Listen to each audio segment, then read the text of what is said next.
for baseball after a 50-minute delay here at Target Field. The Twins are marching out for the top of the first inning. Game one of this series, and here's the racetrack lineup for Walt Weiss and the Atlanta Braves. It will start with the catcher Drake Baldwin, Acuna DHing, not in the field, and then Matt Olson. Yesterday, his 36th homer of the season was the difference in that ball game with the Braves beating the Arizona Diamondbacks. Tall guy, 6'9", 260 here for the 31-year-old Bailey Ober. And there have been some struggles here lately for the right-hander. We talked about this in the open. The fastball velocity is down for him right now, averaging around 87, 88 miles an hour. For what he does well, he's got really long extension. It's a big body. He's out over 7 feet of extension, so the fastball will play up. All right. Ooh, home wreckers. Tell us about our 4 keys. Yeah, we got to be home wreckers because why? Here in Minnesota, first of all, the Braves have been really good, especially in this ballpark. But Bailey Ober is 5-1 at Target Field this year. And you know what the kids say, or at least what they used to say like 8 years ago. You got to keep it 100. Why? Martin Perez is going for a career win number 100 tonight. We would love to see him get it against his former team here in Minnesota. This year in 2019 did Martin Perez. Let's see the defense behind Bailey Ober. It's presented by CarShield. Byron Buxton, talented center fielder. He's had his injury issues again this year, but he's healthy right now. They got a young buck at short in Kalen Culpepper. And Ryan Jeffers is the catcher today for Bailey Ober.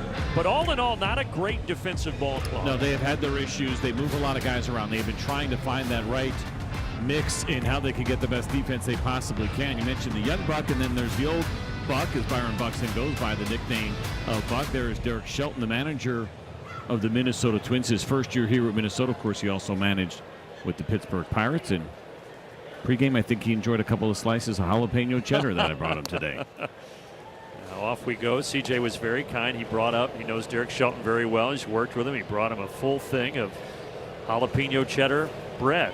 Sourdough up here to Minnesota. But I put in that special ingredient that for the next 72 hours will force him to make bad decisions. As long as it wasn't X-Lax or something. No, okay. no, okay. not that bad. I just want to get right. the mind a little bit mixed up. And if we see him sprinting for the clubhouse, a line drive out to right center. Good start here for Atlanta. Drake Baldwin with a solid single. And not surprised to see Drake Baldwin getting it started here against Ober. They're trying to elevate the fastball, and they did, but they wanted that further in. 87 miles an hour out over the plate for Drake. We say it a lot, but it's because it works. Flat swing against the high fastball is a good combination for a hitter. So after the 51-minute rain delay, where there actually was no rain, there was rain in the area, but it never fell.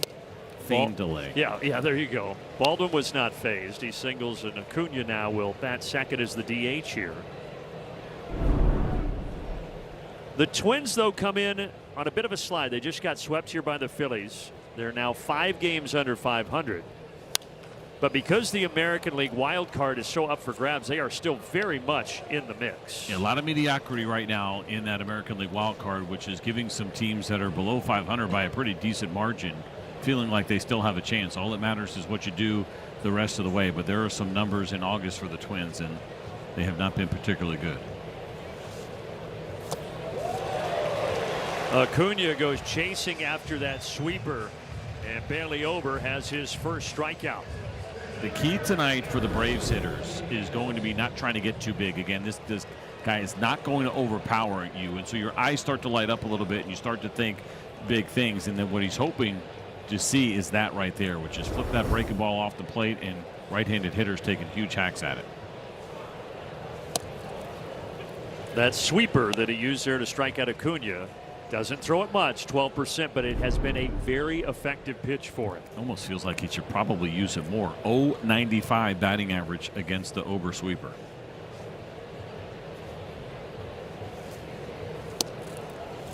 Sounds like almost like a fancy broom. Your Ober sweeper. They're not cheap. He does have a good name. He's got that big presence out there on the mound, but as CJ has told you, that fastball sits upper 80s. But long extension makes it play up a little bit.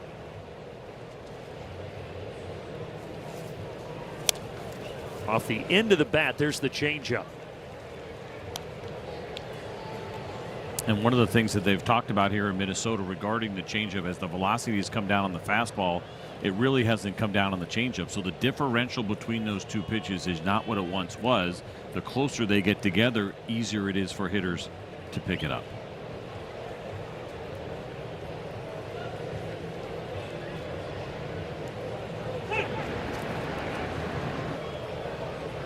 Matt Olson calling time.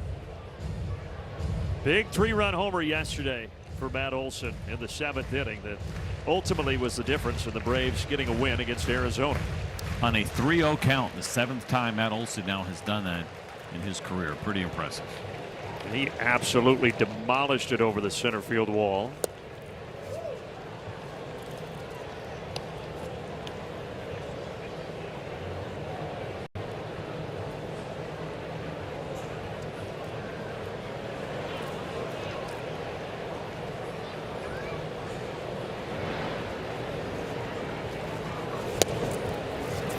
Change up low, full count here to the Braves first baseman. Monday night, not a great crowd here at Target Field. Seats just under 40,000. It's a beautiful ballpark. Very pleasant temperatures right now in the upper 70s. And Matt Olson's not going to challenge.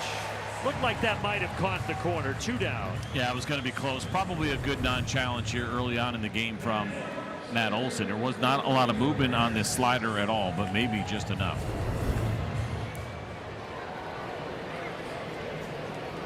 So after the Baldwin single, Ober strikes out Acuna swinging, Olson looking, and now he deals to Harris.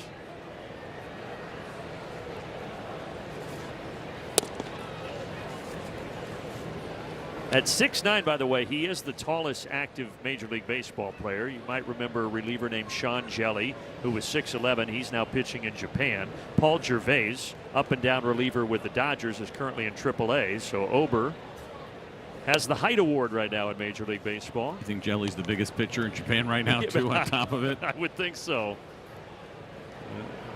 It's with the Giants. Last 4 years was Jelly.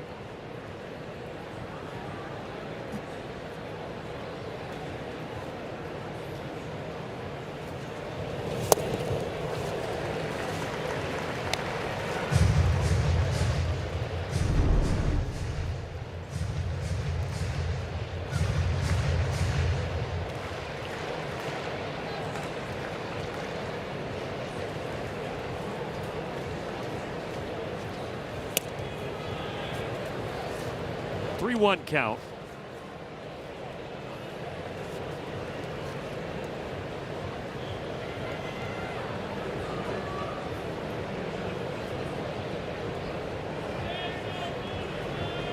Dubon would be next. 3-1 pitch coming from Ober. Swing and a miss. There's that changeup again.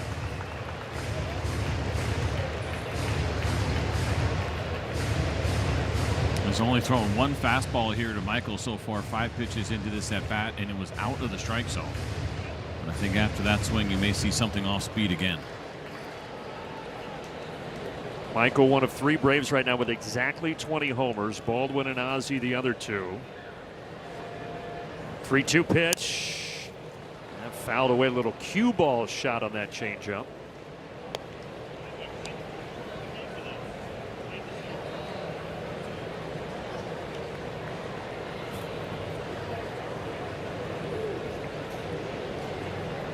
Drake Baldwin can start his wheels again here with 2 outs and a 3-2 count at the top of the first.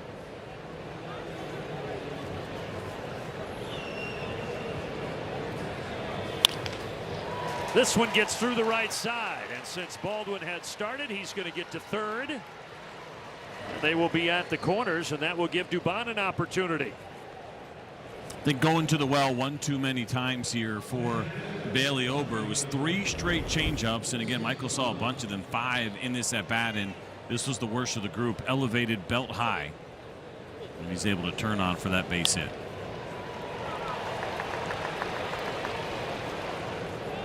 So at the corners for Mauricio Dubon, who already has a career high 61 runs driven in, and he will try to add to that.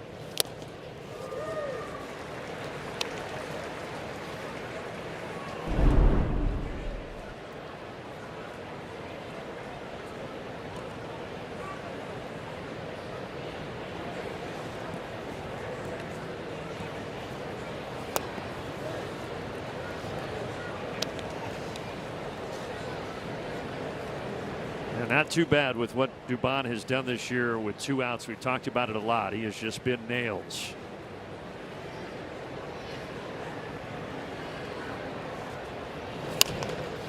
Slaps this one foul. 1-2. And he's done it pretty well with 2 strikes for Mauricio Dubon, and a big opportunity. You'd love to see the Atlanta Braves get one on the board here early and put some pressure on the Twins. Ober works fast, but the Braves are making him work. 22 pitches here in the inning. This will be number 23.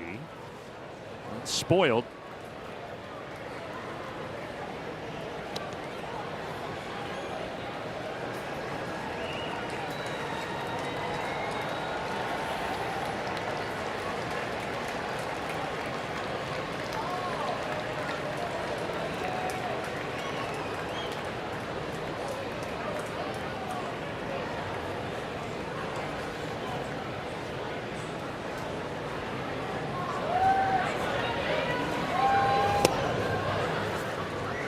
You know, guys, there are a lot of stats I love about Mauricio Dubon this year, but how about this one?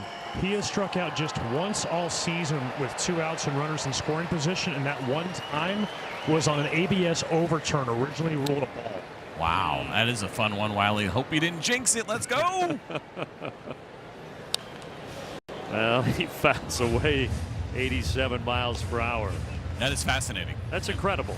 Big spots, right? Obviously, runners in scoring position, and when it matters the most, Mauricio is going to at least give you contact. And it was back in April in Philadelphia, by the way. And here we sit on August 17th.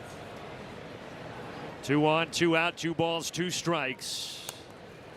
Taps it, but it's foul. He was still in the batter's box when it hit him. I mean, how about Wiley coming straight from the mountains of Chile to just drop an unbelievable knowledge on us here in the first inning. Came back strong.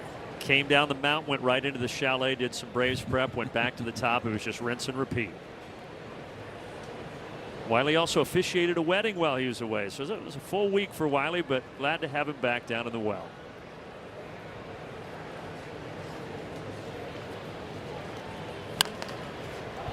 Shallow right field.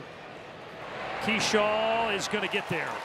And Ober's are able to work around a pair of singles at the top of the first.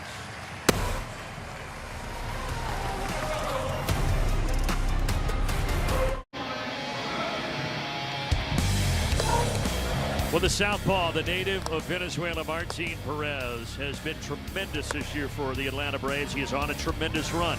18 innings pitched with a scoreless streak. That is the longest in baseball among starters, and he will try to continue that tonight. He's been excellent, and going for career win number 100 would certainly be a lot of fun to see here from Martin Perez. The changeup continues to be one of the best in all of baseball, especially when he is going up against those right-handed hitters. Now, there are a couple of lefties in the lineup tonight for the Minnesota Twins. Starts with a righty, Luke Keyshaw, as we show you the lineup visually presented by our friends at Racetrack.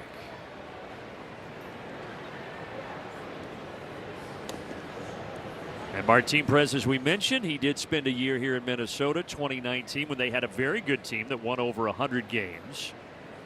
So back in a familiar spot for the lefty.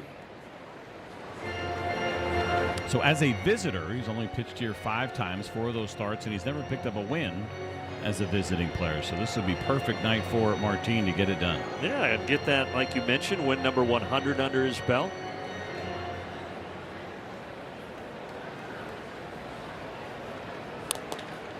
Oh-2 pitch, and Keyshaw is going to reach. He's going to make a turn and head for second. And he gets in there. Leadoff double.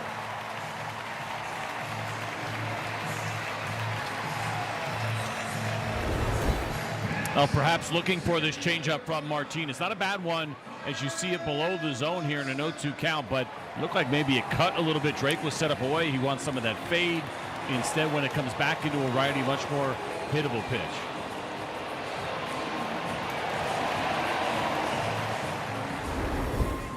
Got some Dan Gladden hair over there, doesn't he? He does. It's a good call. Not a name that Braves country likes to remember, but he does have some Dan Gladden hair. Let's get it out of the way early. Yeah, get it top, bottom of the first. Here's Byron Buxton. Just came back Thursday. Had been out for a few weeks with a right hip impingement, but when healthy, having a solid season.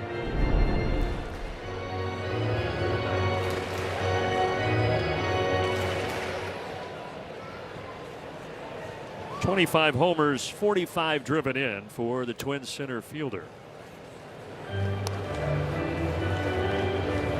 And this is the guy among theirs. There he is. Doesn't quite look the same at hair. But for Byron Buxton, this is the guy that's faced Martin the most, far and away the most of any Minnesota Twin. 4 for 13 in his career with a couple doubles.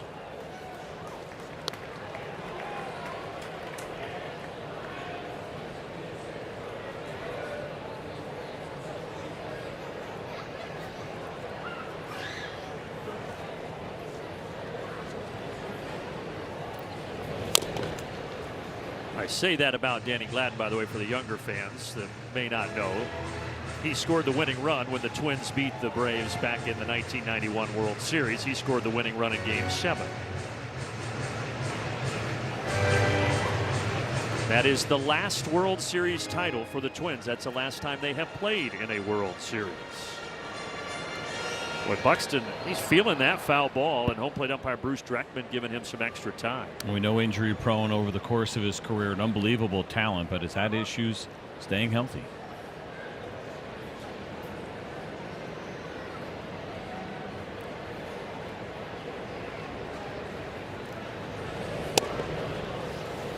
Inside, what can we expect from Bruce Dreckman tonight, CJ? He's a longtime veteran umpire. Yeah, so unfortunately for Dreckman, when it comes to that correct call percentage, 85th out of 87 umpires. So he's had his issues. He gets wide against right-handed hitters into lefties.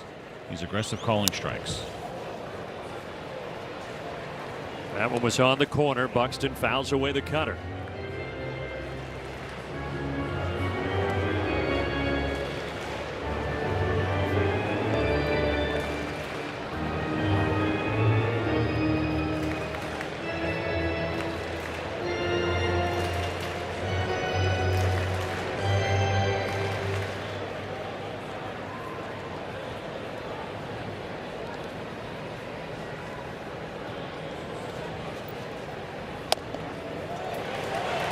And 3-2 inside, so a double and now a walk to start the bottom of the first. A couple times here early on for Martin, the command has not been pinpoint, not just because of the walk, but as he's tried to go inside with the front door two-seam fastball, he's missed in off the plate. The cutter, or excuse me, the changeup, as we talked about, is cut on him, and so right now just trying to get a feel for that sweet spot that makes all his pitches work the way he wants them to. Now Ryan Jeffers, the catcher, having the best year of his career. Good block there by Drake Baldwin. But Jeffers has been limited to 61 games. We talked about broken hamate bones a lot. He had one that required surgery, so he was out a couple of months. You see the numbers. When healthy, he has produced. Good walk rate at 14% for Jeffers here in that limited time, which is best among the active Minnesota Twins right now, and he's tough to strike out. The other part, which is a little bit surprising, he's also been difficult to double up. He's only hitting a 2 ground ball double play so far this season in his limited action. Perez would love to make that 3. Boy, that was a strike. Tough break.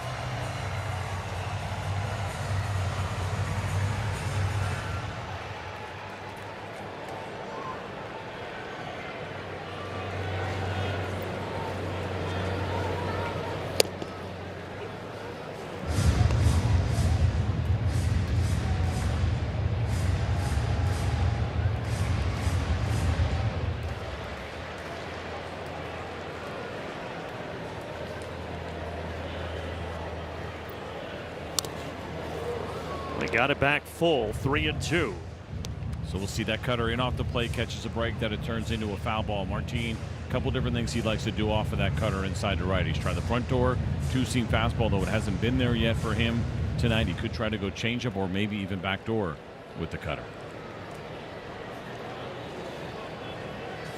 Looking for that first out here in the bottom of the first. That cutter right at the knees.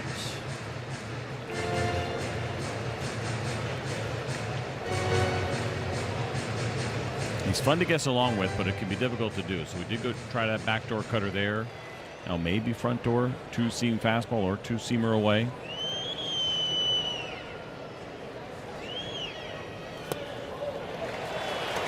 Change up low, back-to-back walks, and they are loaded. So Perez 17 pitches in, no outs, and that's going to bring Jeremy Hefner out of the dugout. These are the kind of games you wish you could kind of have a reset. Obviously right now for Martin, it's out of sync, trying to find it right now, and no margin for error with the bases loaded and nobody out.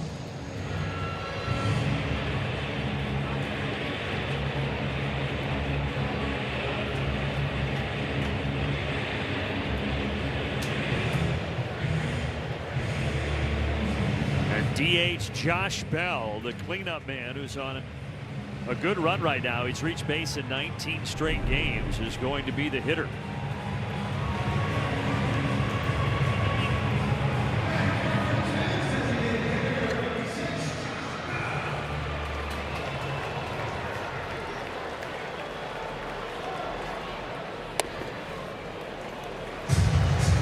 Ball just doesn't seem to be coming out of his hand that great right now. And you don't see misses like that from Martin, right? The others have been relatively close, but that was a pretty big miss on the curveball.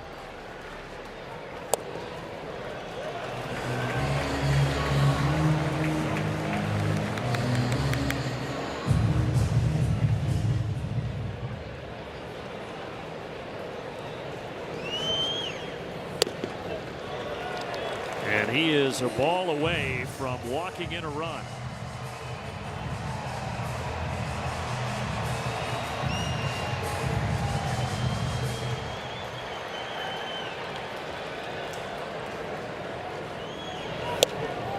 There's a strike right down the middle. Martin has always been a good pace guy, but there's a difference between pace and rushing through your delivery a little bit, and it feels like he might be going fast right now. 3-1 to right field. Yastrzemski sprinting over. It's fair. And it bounces into the stands and gives the Twins a 2-0 lead. And for Martin Perez, the streak is over. It had been 18 innings without giving up a run. And not only does he give up 2, there's still nobody out. Two-seam fastball looks like pretty good location, and almost feeling like he was going to get out of this. That is a good pitch, really weak contact, and just a terrible, terrible break here for Martin Perez.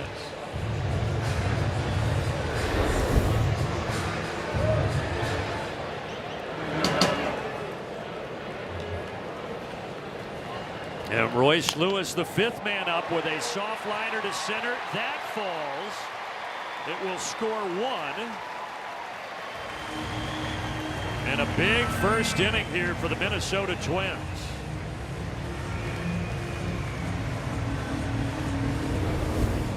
Now cutter here from Martin, and this one catching a big part of the plate as he's trying to go backdoor. And what we've seen when he's trying to do that so far with the cutter is it's breaking more than he probably wants it to, not staying on the outside edge, and talk about it often, and that's when it becomes a pretty hittable pitch.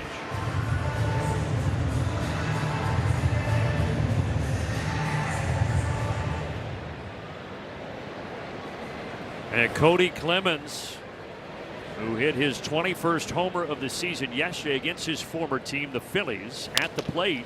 First pitch grounder into right field. Another run home, 4-0. Still nobody out.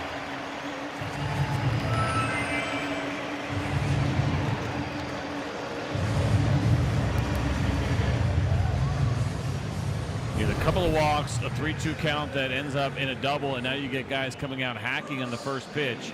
And this is a ground ball, which Martin has been very good at getting here lately, but unfortunately just all kinds of room there on the right side for that ball to get through.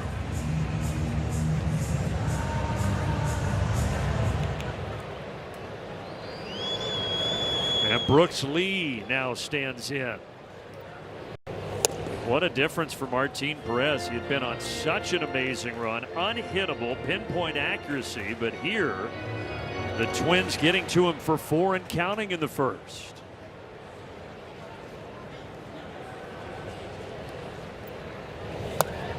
Martin also knows what's at stake here, right? The team is behind, no outs in the first inning. You think about this long road trip, the 7 games in 4 cities, and he understands against some pretty good opponents how important it is for him to try to log some innings in this game now. Yeah, we've mentioned this stretch for the Braves.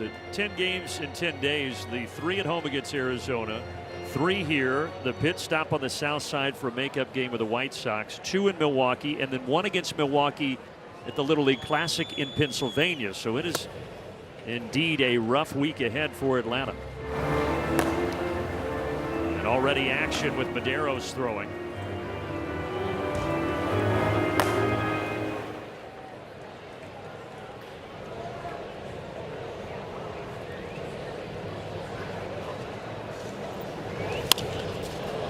This should produce the first out. Harris calling off Dubon. But it came on the 29th pitch of the inning for Perez.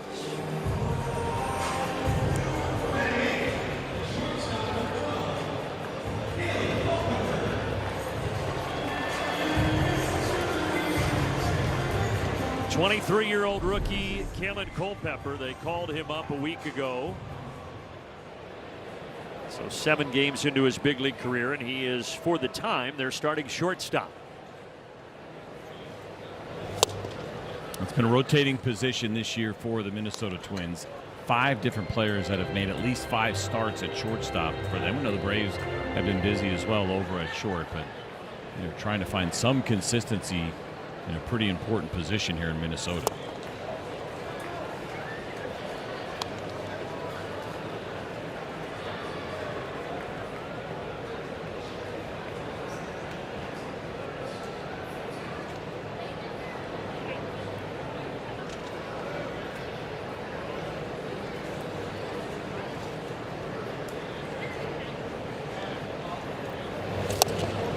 Well, he makes quick work of Culpepper, does Perez, for his first strikeout.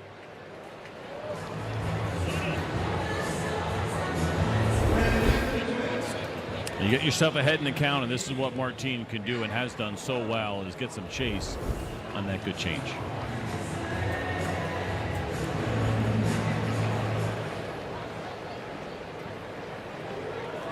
Last man in the order is Alan Roden. Inside, almost clipped him.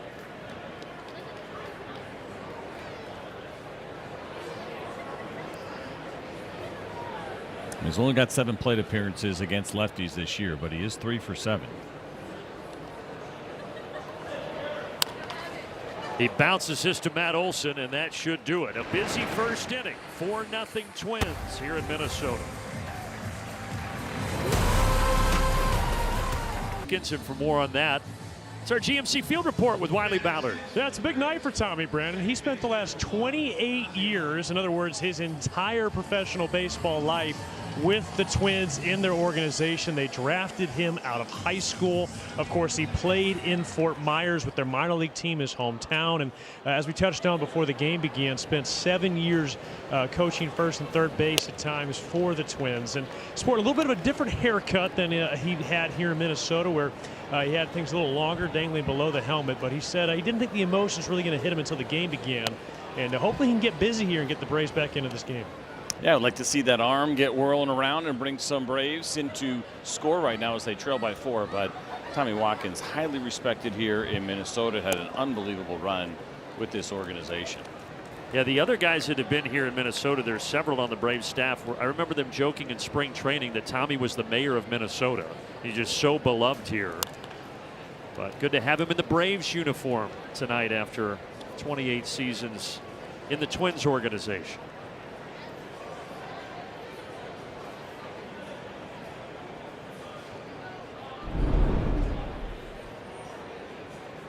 One-two here to Ozzie Albies. This one foul. So obviously not the first inning that you wanted to have here, but Martin looked like he settled in. Again, you know he's going to try to give you some version of length and bounce back, and you are also going up against a starter who has really struggled in Bailey Ober. This is very much a game that the Braves can get back in and come back and win. And he just gave up 5 runs last start Tuesday against the Orioles and gave up 3 homers. So certainly hittable. By the way, the other Braves coaches that have ties here to Minnesota, there's 3 others. Tony Diaz, 6 seasons with the Twins. Pitching coach Jeremy Hefner was the Twins' assistant pitching coach, and bullpen coach JP Martinez was here for 6 years in the minors. So a lot of connections between these 2 clubs. Good piece of hitting there by Ozzie Albies as he reaches with a leadoff single. A lengthy at bat there, 7 pitches for Ozzie as he gets a hold of this slider, and something we talk about often that he does so well, and that is cover pitches outside of the strike zone, but still finding a way to turn those pitches into hits.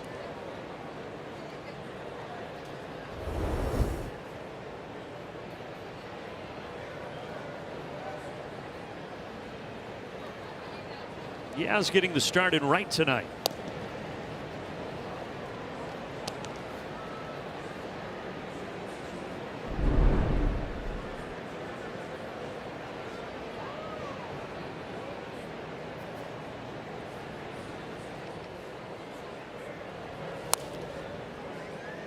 Asking Yaz before the game if he has any memories here that stick out. He said no, and then he said, well, I hit a home run and Joe Ryan threw his glove on the mound. He said it's always good when you make a pitcher throw his glove. So. That's a good feeling as a hitter for sure. Just like the opposite is true, right? You get a guy to snap after a strikeout, maybe try to snap his bat over his knee or slam it or slam a helmet.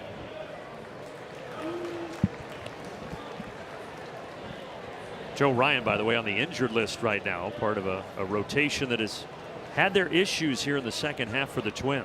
And Pablo Lopez, right? There was speculation for those guys that they could end up being traded at some point, but now both on the IL. This team is somewhat in contention and also under control for next year with those 2 guys.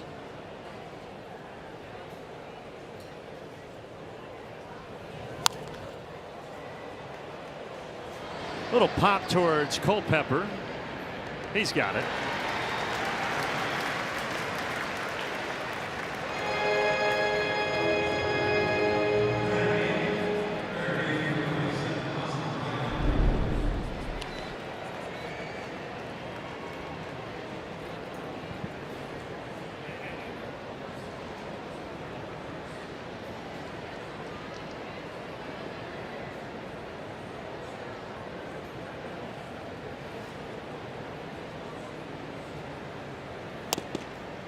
First pitch to Riley, a 2-seamer running inside. It seems simple. We talk about it often. When you get a guy like this, eyes will get big, swings can get big. It's the perfect type of pitcher to think to the opposite field gap against, something we know Austin Riley does really well. If you're willing to let the baseball travel and have that confidence when he is right, he does. Doesn't mean you're hitting the baseball there. It just keeps you on it longer. You probably end up pulling it because it's not going to blow you away with the high velocity, but then you're not going to be way out front when it comes to the off-speed pitches that he throws.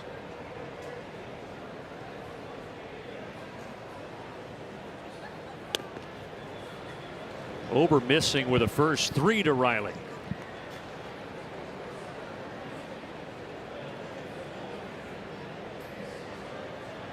Austin a single and a double yesterday, continuing his good month of August.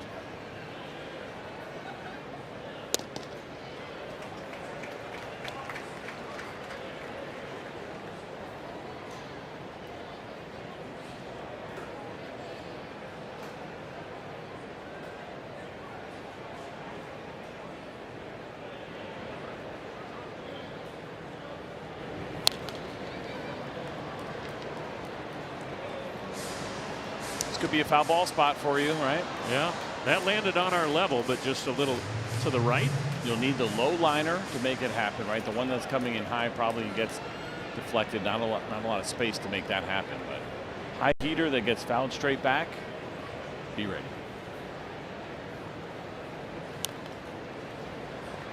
Slider on that 3-2 pitch from Ober. Yeah, we're up here. And I will, if a ball comes, I'll do this. Plenty of room to get out of the way also. Good size booth. And a good view here. Yeah, it's great.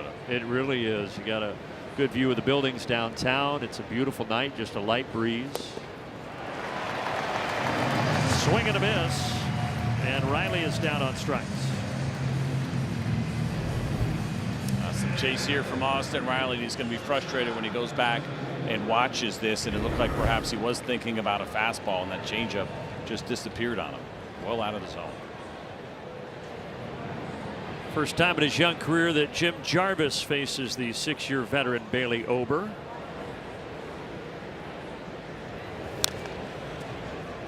Jim Jarvis was having some fun in batting practice today. When this ballpark first opened, the ball did not carry all that well, but it carries very well here now. And some fun home runs to hit when you're a left-handed hitter to right field, because you got to get it up over a pretty high wall. And even that dropped in BP today. He was feeling it.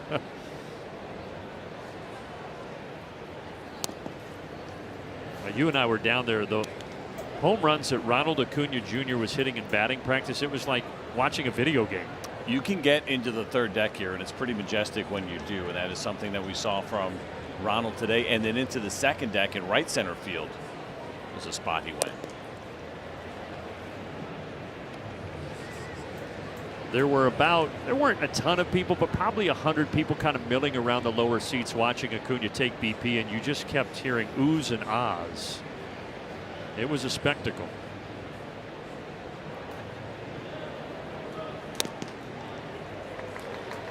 Two and two. Well, that's what you're talking about here at Target Field. Yeah, slow go of it early on. There was some concerns. Was this ballpark too big? It also was a pretty dramatic difference coming out of the Metrodome, which had always been an unbelievable place to hit. And then things started kind of picking up. I remember that Brian Dozier season. What, he hit 42 homers, if I'm not mistaken. It's one of the bigger ones that we saw in this ballpark. And so things have changed after those first 6 years. Moved in here 2010. Metrodome was 82 to 2009. They were there a long time. 3-2. Ground ball, backhanded. Lewis will take it himself. Off we go to the bottom of the second.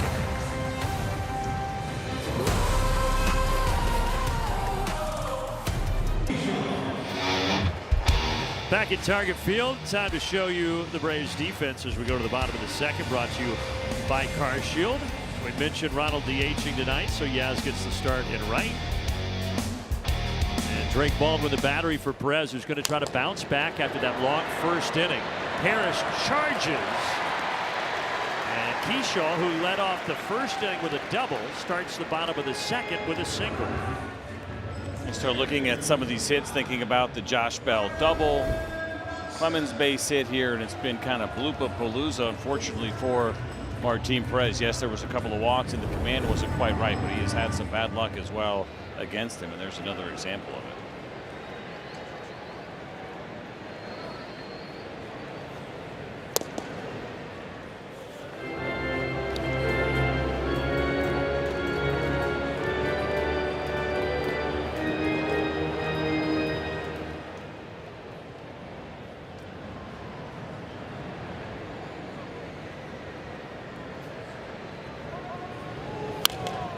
Line drive that is going to go foul off the bat of Buxton.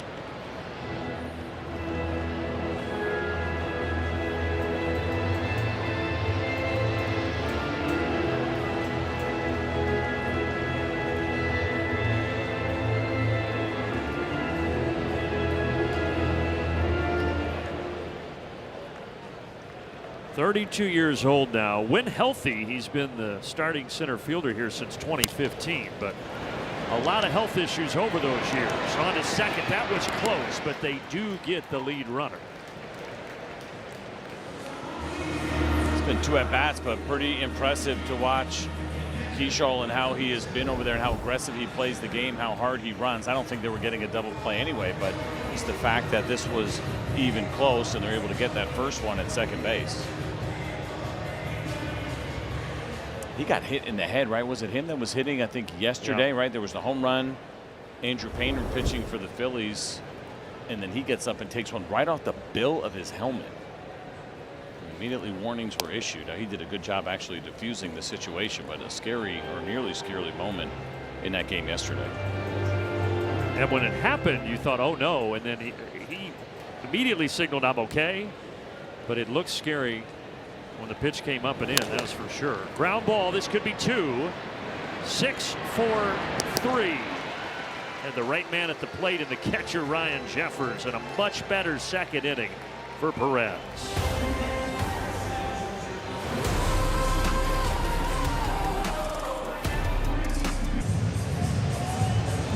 That windbreaker can be yours September 9th. The Barbie Game Day ticket package. Purchase of this specialty ticket, you get the ticket and that Barbie Game Day windbreaker. Braves.com/Barbie to purchase yours today. On to the third in a 4-0 ball game as Ober deals to the top of the Braves order.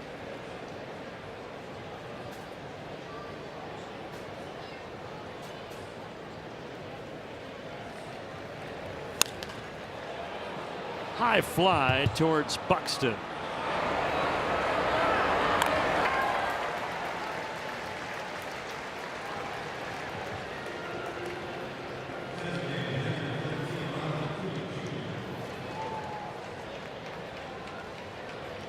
We'll see if Acuna can get some revenge here. He went chasing after that sweeper out of the zone to strike out back in the first.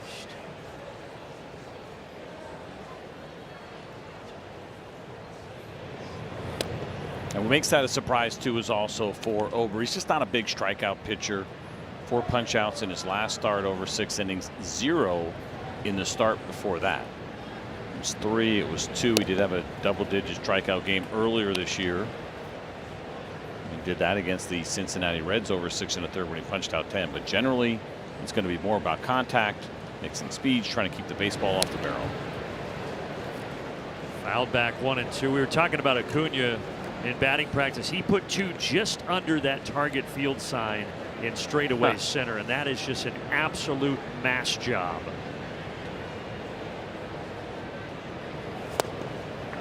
But in the game, he's 0 for 2 with a pair of strikeouts. So CJ, that is now 4 for Bailey Ober. Yeah, I think in the case of Ronald here so far early on, the eyes are lighting up and feeling like he's going to be able to have big contact. You mentioned how batting practice went for him, but Ober has taken advantage of the aggressiveness by going outside of the zone against Ronald.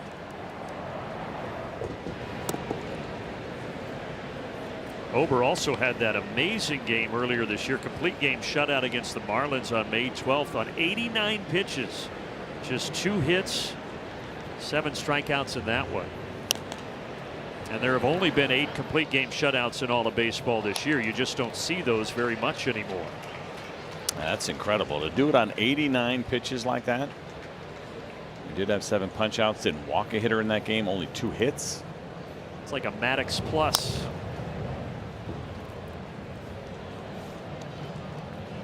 I can't remember what game I was watching. I think it was a national game. And there was a game that was close to being under 100 pitches, but a couple of runs have been scored in the game. And the guys in the booth were like, oh, these guys might throw a combined Maddox. I wanted to pull my hair out. No, it's no runs. No. And it's 9 innings with no runs.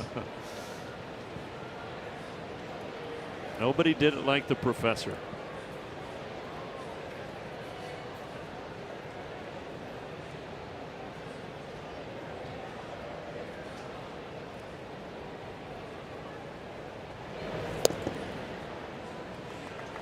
As much as I talked about the difference between the fastball and the changeup velocity wise, right? We've seen it 80, 81. It's got some good depth to it. It's got some late break to it. Almost has splitter action. Wouldn't be surprised if he probably has one of those hybrid grips, right? Where we call that kind of a Fosh changeup. You don't usually get that kind of depth on a regular standard grip changeup.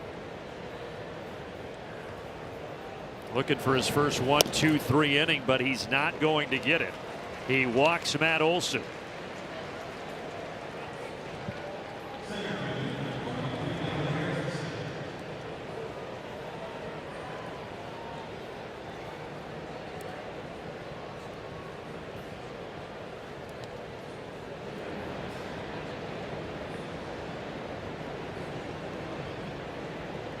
Harris singled in the first. Right back to the mound here to end the top of the third.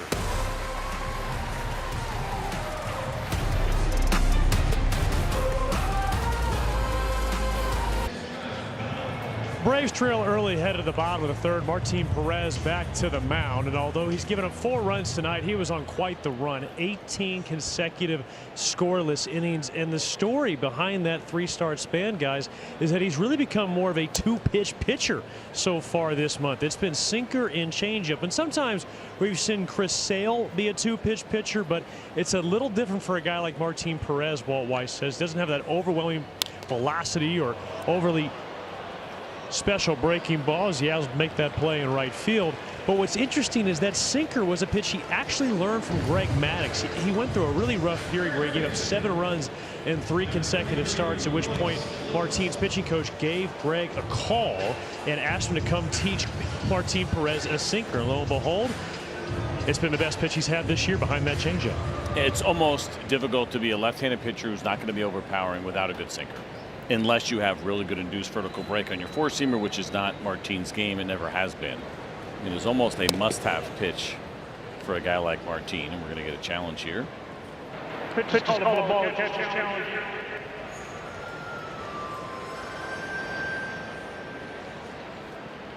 Yeah, Drake's correct.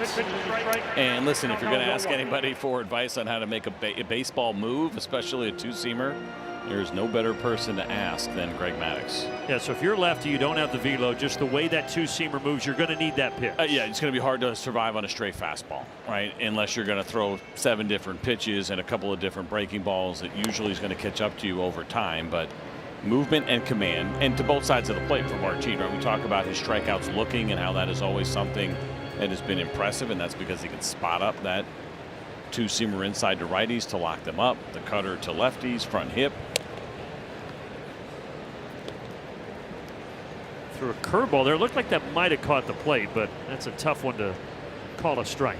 A couple of those tonight, and to Wiley's point, right, we haven't seen as many breaking balls, and he didn't quite have a feel for it yet so far tonight. Routine bouncer to Jimmy Jarvis.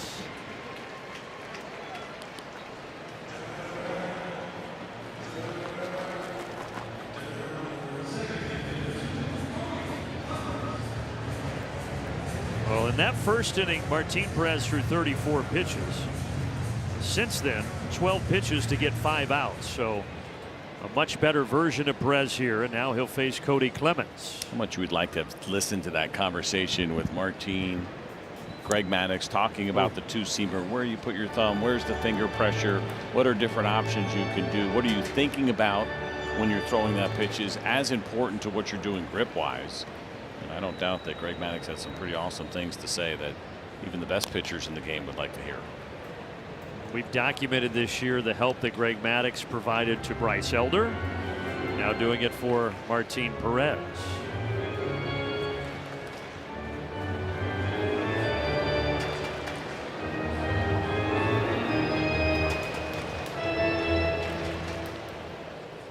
Greg Maddux, an amazing pitcher. This guy's dad was an amazing pitcher. Cody Clemens, the son of Roger Clemens.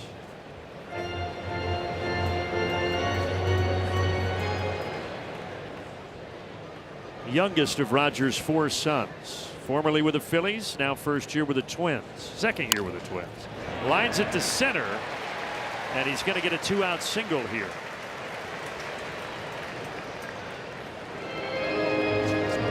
Credit here. This is a nice job of staying on Martin's cutter that looked like it likely finished off the plate. Yeah, it did. And one-handed right back up the middle. You know you're going well when you're having a year in which you set a career high in home runs, so you got all that pull pop, and you're also turning pitches like that into base hits.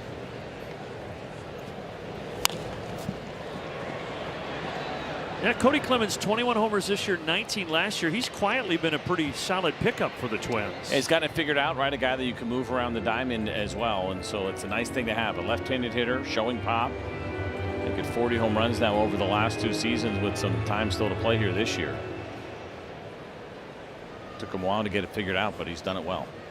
Yeah, after 3 just up and down seasons in Philadelphia.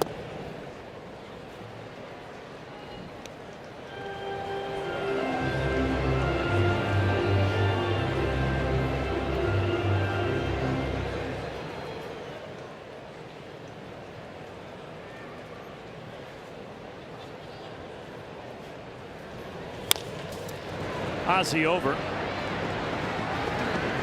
3 in the books here in game 1 of the series.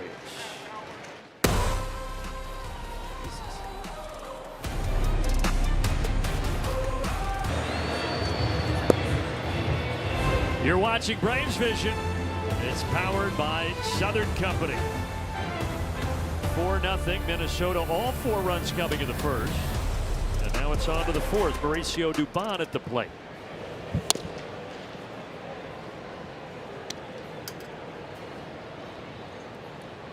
Facing Bailey Ober, who's from outside of Charlotte. Pitched at the College of Charleston in South Carolina, drafted by the Twins, and been with him his entire career. And it's only his 2nd time facing the Braves. He faced him here 2 years ago in the same month in August, and the Braves really got to him, hit him hard over 2 innings. But tonight so far has been a different story. It's a lot of off speed, and they knew that coming in, and maybe trying to use that fastball a little bit backwards there. I think the things you would get frustrated with is, I think for Mauricio Dubon, especially watching that 2nd pitch, right? He gets ahead in the count 1-0, and then he chases a breaking ball outside of the zone. And been a couple of swings tonight where it almost feels like guys might be sitting on something and guessing wrong. Dubon lines it, but it's foul. And this to me is not the type of pitcher that you would guess against, right? This is the type of pitcher that you could adjust against, because again, he should not be overpowering you. But you guess wrong on a pitch and he pulls a string, whether it's the breaking ball or the good changeup, we'll have some ugly swings outside of the zone. I think we've seen quite a few of those here early on. Well, the one thing the Braves have done at least is they have driven up the pitch count. That was the 70th for Ober.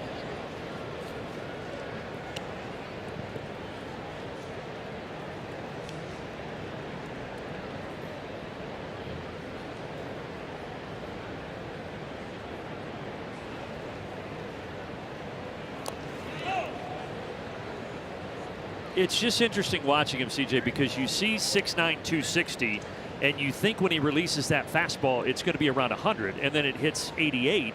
But so far tonight he's been able to make it work. Yeah, and even the perceived velocity, which we get that number, is usually about 2 miles an hour on average for Ober compared to what you see on the radar gun.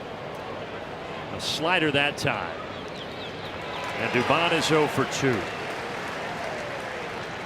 That previous foul ball, did Mauricio hit that on a bounce? The one that looked like it was way, yeah, it looked like it might have hit the dirt first. Maybe not. I thought it came close to the bottom of the dirt, and then he bounced it after. Oh, you're right. And hit the dirt by a pretty good margin. You are right. You don't see that one very often.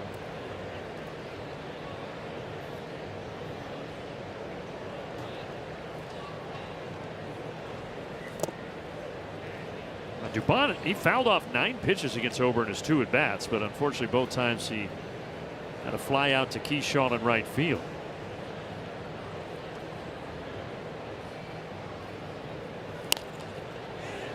Shallow center. Buxton with a catch. Here's a quick message from Audi.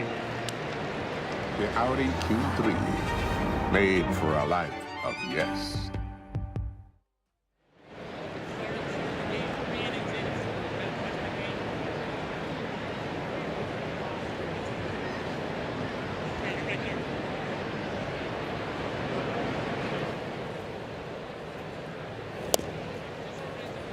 Kind of looking for someone to break the seal here, not just with a base hit. There's been a couple already. Taking advantage of a ballpark where the ball carries pretty well, and well, it was fun to see in batting practice. I think we need to see one of these now in the game. Just get some momentum. But no momentum in the top of the 4th. Ober sets him down in order.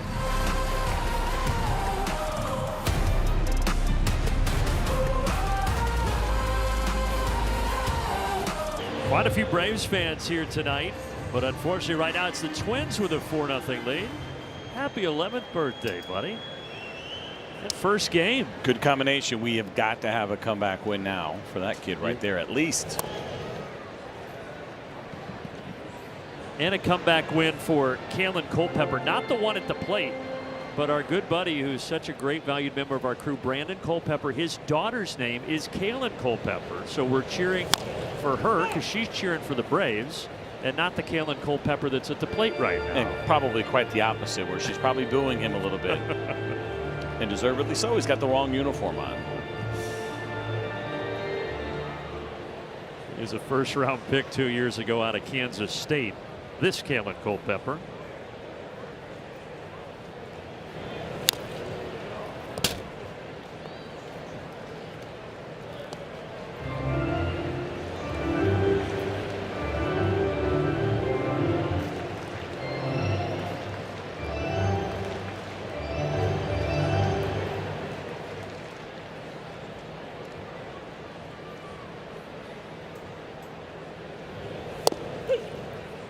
That is right in there. Cutter freezing Culpepper, so Perez has struck him out twice. Those are both of Perez's strikeouts tonight. Now, one time on the changeup, this time looking on the cutter. We talk about Martin, how good he is at this. Third highest percentage of strikeouts looking among qualified starters in baseball.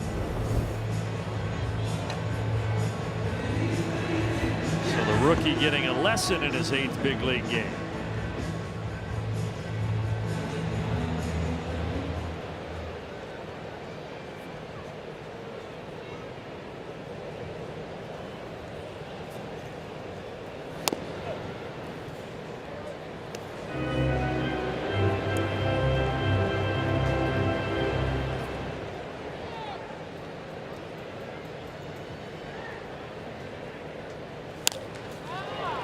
This will drop. Allen Roden from the 9th spot of the order with a 1-out single. Here's a quick message from Delta. From Braves country to the world. Delta, official airline of the Atlanta Braves.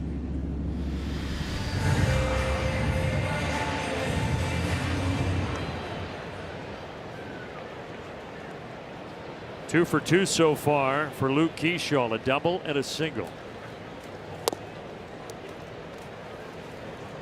And these are the kind of at-bats, I think, for Martin, right, as he's bouncing back after a rough start to this one, when you're kind of facing a younger guy who has had a couple of good at-bats against you. There's a little bit extra, I think, in this one where you very much want to get him out here a third time. And he's going to. Harris makes the catch. Keyshaw 2 for 3.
You don't see it too often, but that looked like a couple of shakes there from Martin with Drake behind the plate there, and then following that cutter. He wanted to go four-seam fastball, but you notice that four-seamer actually had some cut, very similar in life to his cutter. It's twice now where they've been up. Buries a curveball, so we've seen a few of those tonight.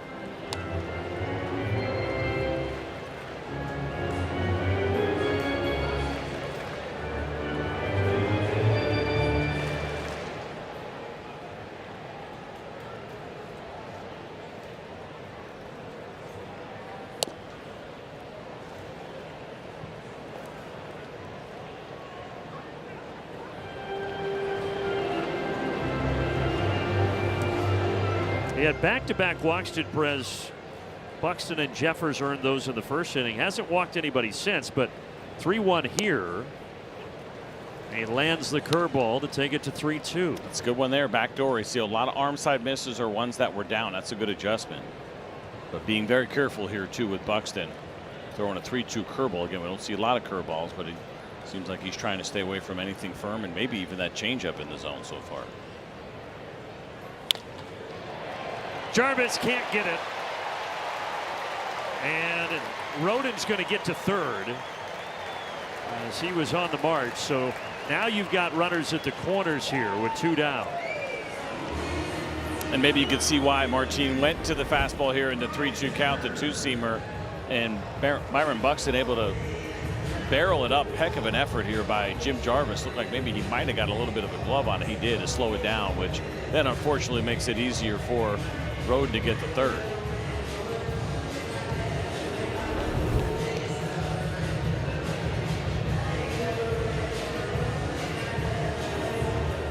So Perez will try to bear down here with 2 outs and 2 on and get Ryan Jeffers.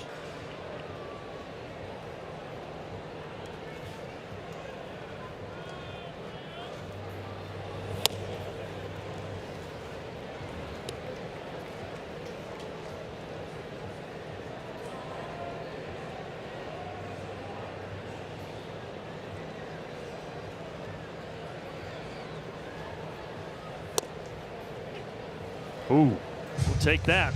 That's the spot we told you about and kind of what happens when you have Bruce Dreckman behind the plate.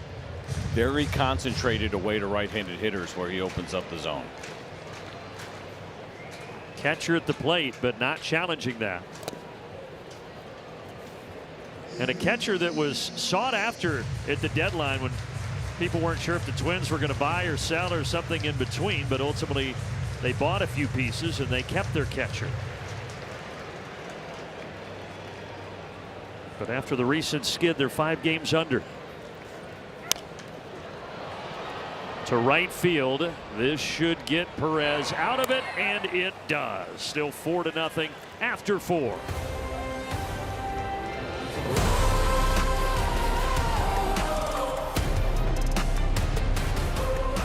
You missed the first Harry Potter themed ticket package. I got great news for you, Muggles. You still have one more chance. On August 27th with the specialty ticket package, fans will receive a game ticket and a Draco Baldwin bobblehead. Visit Braves.com/Harry Potter to purchase your tickets today. It's Draco, right?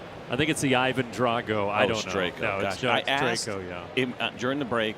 I forgot as soon as someone confirmed whatever way it was. And I used Muggles properly, didn't I? You did. It yes. wasn't in the read. I made it up. Draco Malfoy. Draco, which makes sense. Yes. Draco.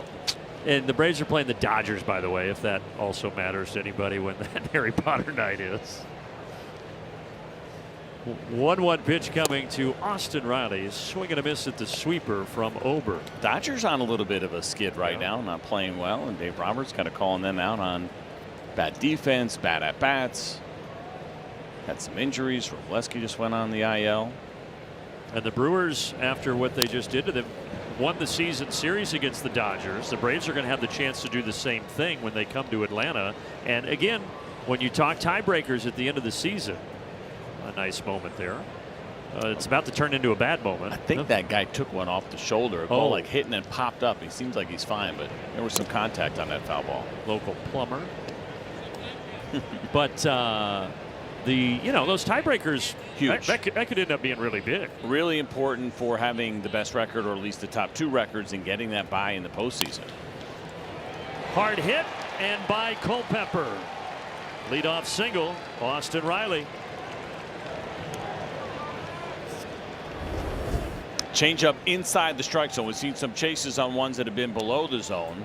This one coming back and about thigh high here to Austin Riley, and hits it pretty hard there into left field.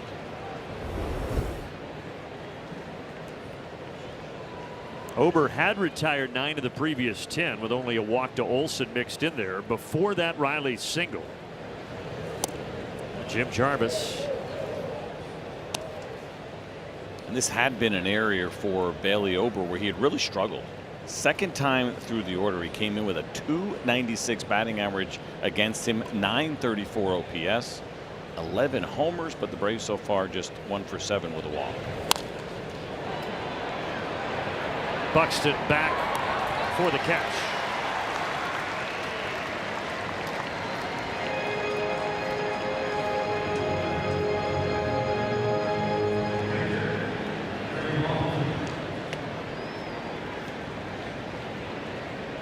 Draco Baldwin, 1 for 2 with a single.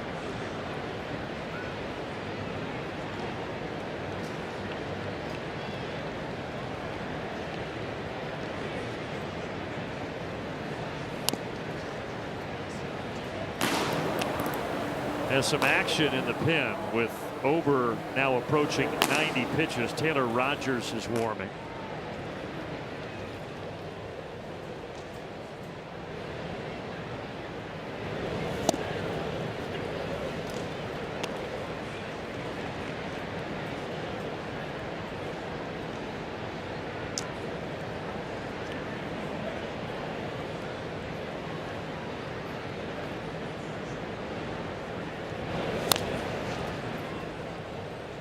If you're just joining us, there was a 51-minute weather delay before the game. So first pitch was supposed to be 6:40 Central, delayed till 7:31. Then a long first inning. That's where the Twins got all 4 of their runs, and we've been there ever since. Martin Perez wasn't quite right, having a hard time hitting spots and finding that consistency that we had seen from him all season long. He has righted the ship, and he's looked a lot better now over his last 3. Those 4 runs came across the board without an out being recorded, and you started to get really concerned about what potentially could happen in that first inning. Was it the first 6 that reached safely? And with this busy stretch, for him to right the ship, very important to help save that pin. Baldwin puts it in the right field corner. Riley's on his horse. He will stop at third. All right, the Braves with a good scoring opportunity here at the top of the 5th. A couple of good swings here tonight from Drake Baldwin. Second hit, he had a single to lead this game off. Good look at the changeup grip, and it really is somewhat of a traditional changeup grip. He catches it off the side with those 3 fingers and just runs it away, or at least tries to, but Drake has covered that pitch well.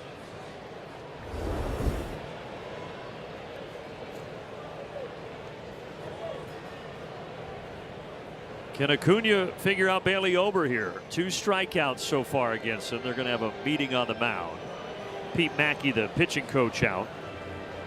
As much as we'll talk about second time through the order and what the numbers are, you also feel like third time should be a pretty good advantage for the Atlanta Braves. And for Ronald, I think the idea of calming down that swing a little bit. Look for something at his outer third. Trust yourself. You're going to be able to get to the fastball. If there's a mistake in the middle or you hang something, he's going to hammer it anyway. He doesn't have to try harder to do it.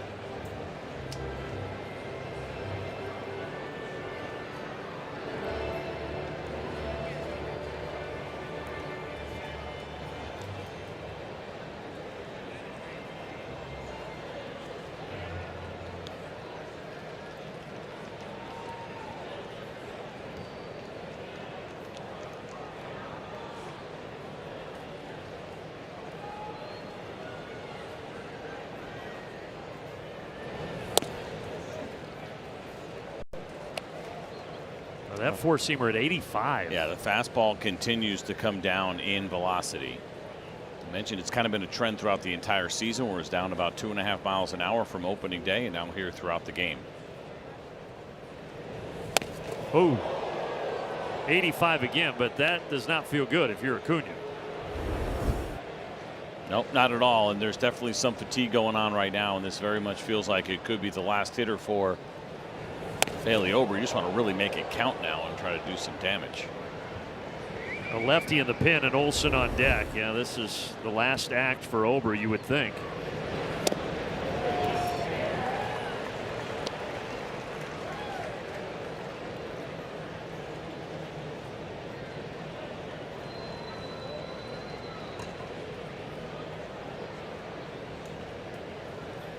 Two in scoring position.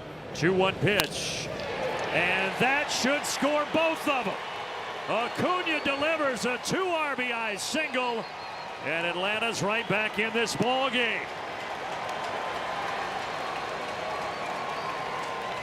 Exactly what you needed to see, and shockingly here in Ronald's 4-pitch at bat, he got 3 fastballs, and he's finally able to connect on one here. It's 86 miles an hour on the pitch, and it is in the heart of the plate, and there's that good-looking Ronald Acuna well-balanced swing as he squares that one to left field.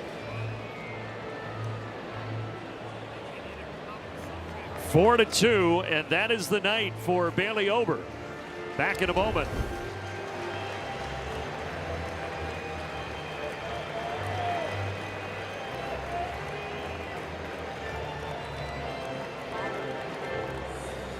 We're running into trouble in the 5th, giving up the 2 RBI singles, so he is done. He's responsible for Acuna at first base.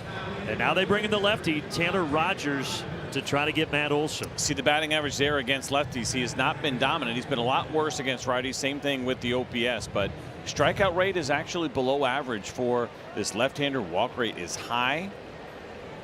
Doesn't throw all that hard. It's around 92. Sweeper, though, that is the big pitch to go along with the cutter as well. Missing up and in. Rogers has been around a while, 35 years old. He passed 10 years of service time in April. That is a big mark for any major leaguer. And he is back in Minnesota, where he was an all-star closer 5 years ago and returning this offseason. He's the guy for me, left on left. You almost have to pick a side of the plate, right? Because it's cutter sweeper, so those two pitchers are going to move away. The fastball, as you saw, there was a two-seamer. He's not afraid to throw it in the lefties to try to keep them honest. This is one for me that you probably give up the inside part of the plate to make sure you can get to middle away. Center field. Buxton is going to settle underneath it for the second out.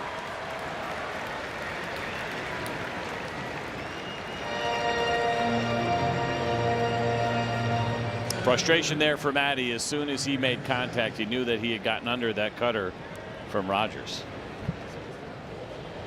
And now the other guy that Rogers was brought in to get, left on left here with Michael Harris. Michael's got a couple of doubles against him in his career. One last year in September when the Braves were visiting the Cubs, and then another one all the way back in 2023 when Rogers was pitching for the Giants.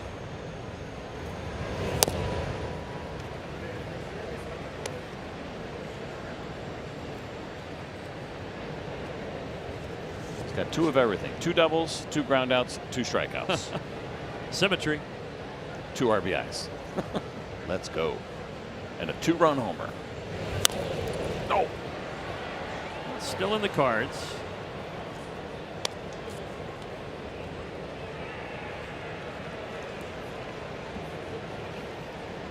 Lefties 266 against Rogers, so decent batting average, but no homers against him this year.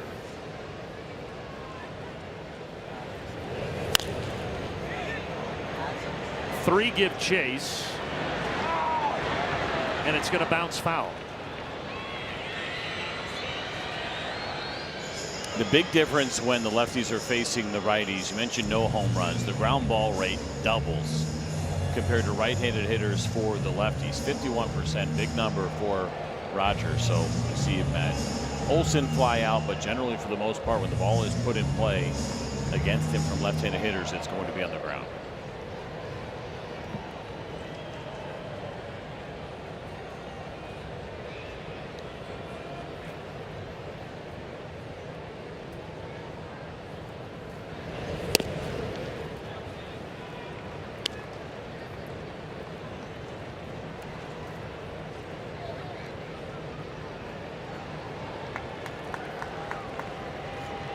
Two with 2 away in a 4-2 ball game here.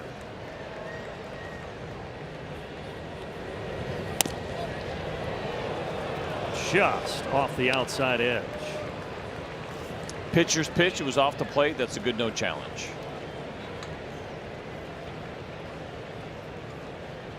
Twins and Braves each with 2 challenges remaining.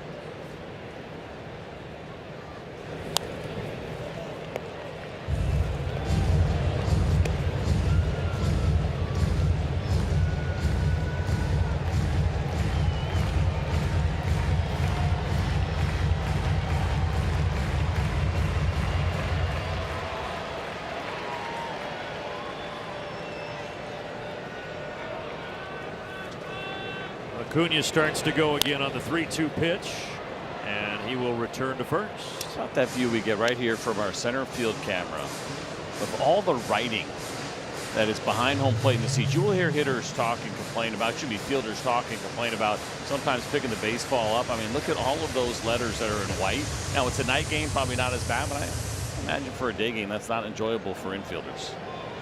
Yeah, when nobody's in those seats, it's a much different look here at Target Field.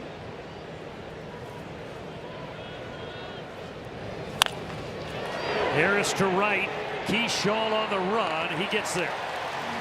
But the Braves cut the deficit in half, thanks to Ronald Acuna Jr. Yeah, good to see Ronald come up big here with his 2 RBI base hit. Get some momentum going the way here for the Atlanta Braves after base hits from Drake Baldwin and Austin Riley.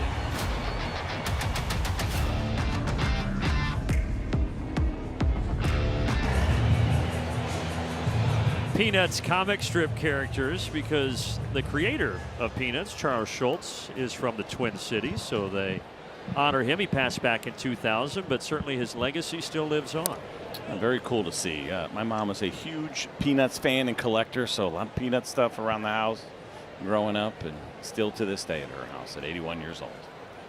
And your useless fact of the day is that Charles Schultz originally called that comic strip Little Folks. Oh, I didn't know But the that. syndication company changed it to Peanuts. He did not like that, but it became an iconic thing, obviously. And I wonder if he changed his mind and his feelings on it after it exploded the way that it did. Josh Bell is not a little folk.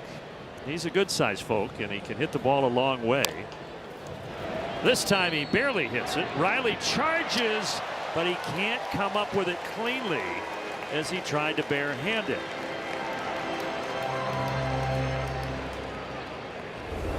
It's one of these plays that we have seen Austin make so many times. The only question you have here is, with Josh Bell running, did he have time to use the glove, right? Of course, any decent runner, you want to barehand it for sure. You're not going to have the time.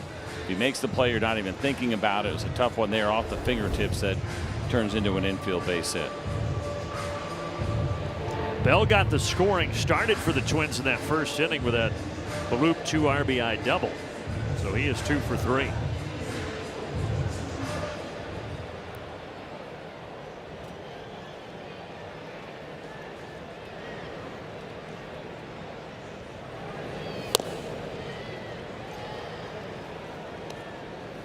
Sure, the Twins would love some more insurance. Madero's throwing again, because yesterday they were up 5-0 here trying to avoid the sweep against the Phillies, and the Phillies stormed back and scored 7 unanswered to win that game.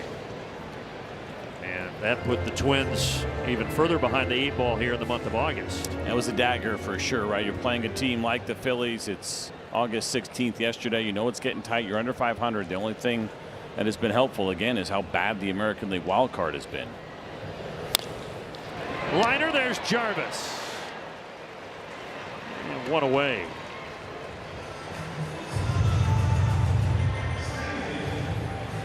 Did you ever see those videos like a bunch of high school basketball kids that are not very good at basketball, and they're shooting around, they're just missing like every single shot? That's kind of what the American League wild card has been like so far, with so many teams under 500. I mean, going into today, the Orioles had the 3rd spot in the wild card, and most of the teams that are in it traded players away. They were sellers at the deadline. Olsen spins, goes to second. That's all they'll get. Nice play by the Braves first baseman. Yeah, well, eventually somebody's got to get in from the American League, and it's basically a 16 bottleneck right now. The idea that there could be a wild card team that's under 500 is very real right now in the American League, that holds that 3rd spot. I mean, look at the Rangers there. Now this is updated as of games that have been already played here today. So they're in a virtual tie for that 3rd spot, 3 games under on the Rangers and Orioles. Yeah, it's like, you take it. No, you take it. Who's going to get in the postseason in the AL? We'll find out here in about a month and a half.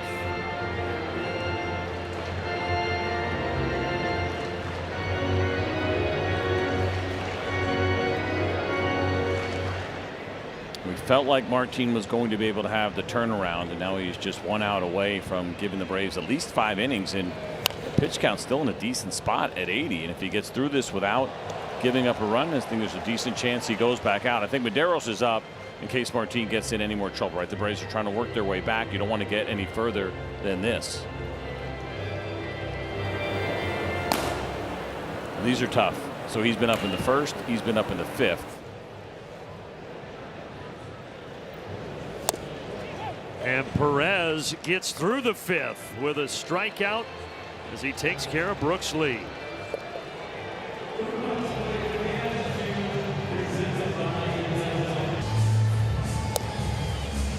Was 4-0, now 4-2. Braves fans hoping for a couple of more runs here in the top of the sixth. And Dubon's going to start it off. He's our Georgia Natural Gas Greener Life impact player here tonight.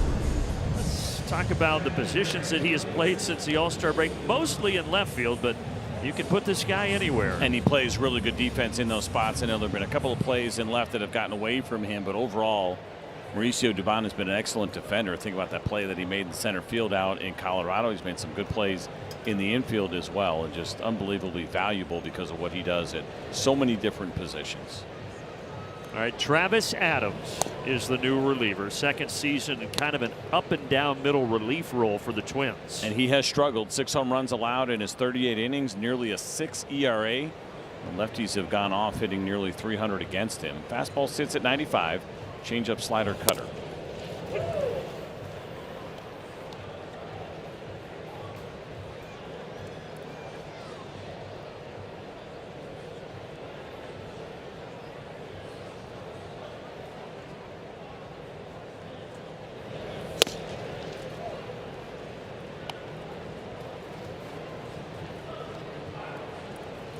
That's 93. Good vertical break, good jump on it at the very top of the zone. It's a nice combination. If you can do that with the numbers that he just had on that last one to go along with the slider, you can see why he's been tough on righties.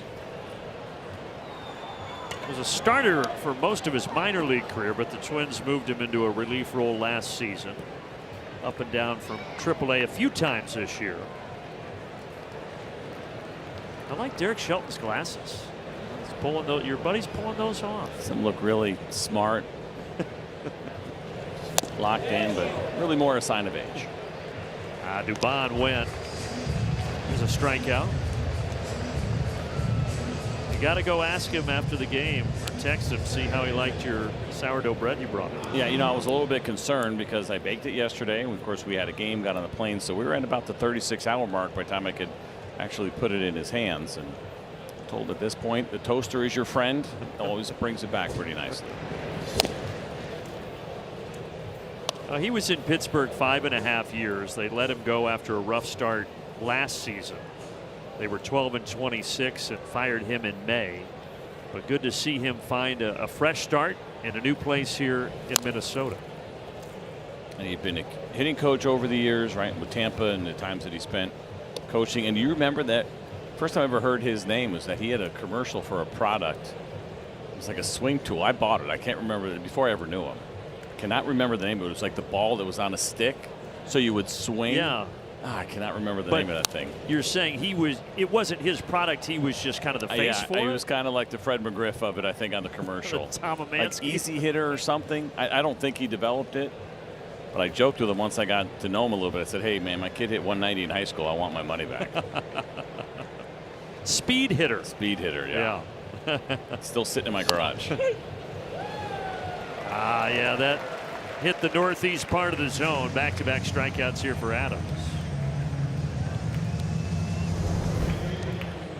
Not sure he wanted to throw this backdoor the way that he did. They definitely wanted to elevate it. So far here watching Adams, the four-seamer and the cutter, they are intentionally throwing at the top of the zone with that slider below it.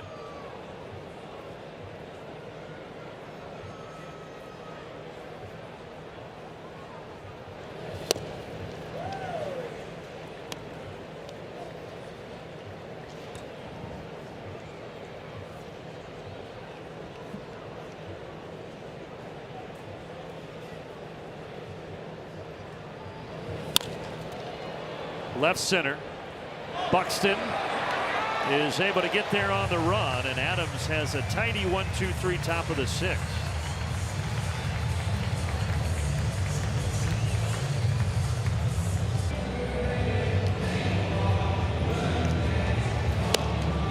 Yeah, Peter, we were wondering the same thing as far as would Walt White send Perez back out there. He does not. It is now going to be Medeiros who takes over here in the bottom of the sixth. It's a tough spot for Walt. You mentioned the 10 straight games, now starting this 7-game road trip, and thinking about your length guys, right? Medeiros had gotten up twice.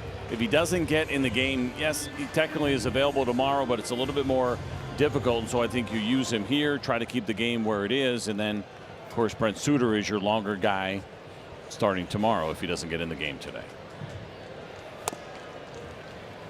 8-9-1 in the order, beginning with Culpepper, who has struck out twice tonight. But all in all for Perez, good job battling in his 299th career start tonight. It was a wobbly beginning, but he ultimately battled through 5. So he won't pick up win number 100, but how fun would it be in start number 300 to get number 100? That seems like it was meant to be, and we'll assume that start will come against the Milwaukee Brewers. It will. Do we know who? They haven't said who's starting the Little League Classic game yet, have they? I have not heard that. Some speculation about what might happen with A.J. Smith-Shawver. Would he join the club potentially this week? Lots of decisions to be made. I know Walt doesn't love the idea of going to a 6-man rotation, which I understand, but I think that opportunity's there.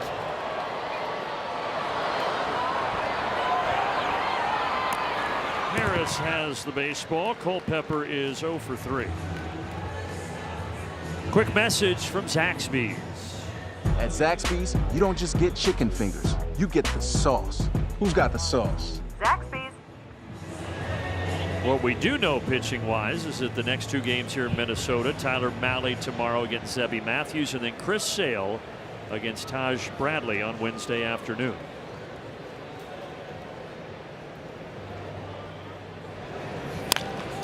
Hard hit, Matt Olson, no problem.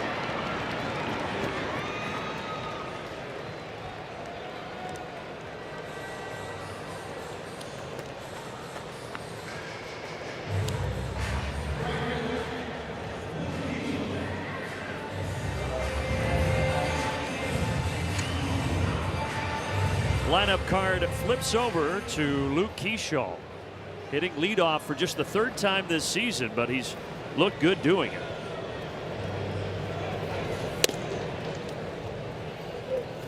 That might have been a strike.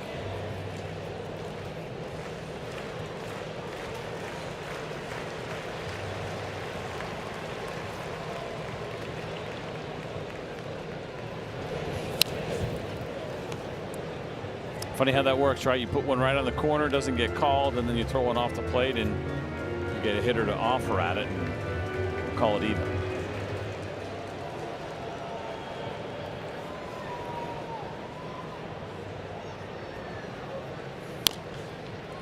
Braves fans might remember for this young guy, Luke Keyshaw, he debuted at Truist Park last year. April 18th, got the first hit of his career off Bryce Elder.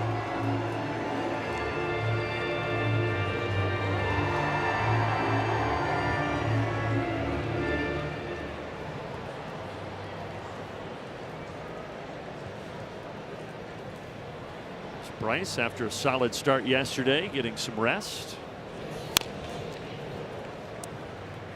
Okay, well, I like this guy. Good swing, good aggressiveness. We saw it on the base pass. On base percentage has been really good for him. Low strikeout rate, good walk rate. All those things that you're looking for in a young player. Good hair. Great hair. But he was fooled by that sweeper to end the 6th inning.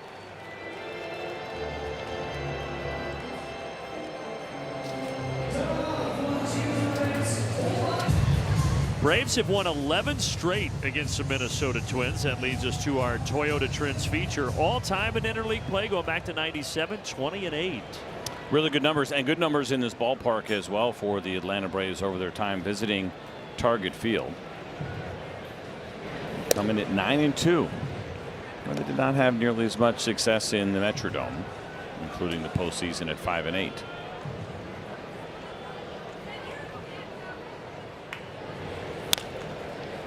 Right field. Is it going to drop fair? Oh, come on. Boy, how close was that? It's hard to tell from our vantage point whether it hit on the chalk, but the umpire Mark Wegner was looking directly down that line.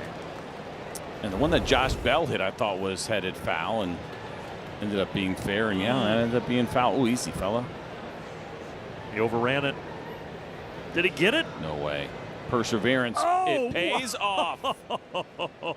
That's awesome. Don't ever give up. I mean, he went in hard. I was concerned watching that replay. I'm like, this guy going to go over the wall? You know what? Those were the baseball gods rewarding. Well, 100%. Not only that, like it went over his head. He could have been like, oh, it's not mine. No, he turned around. Where is it? Let me find it. Everyone can touch it, but make sure you give it back to me. Good for him. By the way, that's a group of Venezuela folks that are cheering hard for Martin Perez. Ronald Acuna Jr., also Braves fans. Those guys both from Venezuela. Riley is down on strikes here to start the 7th.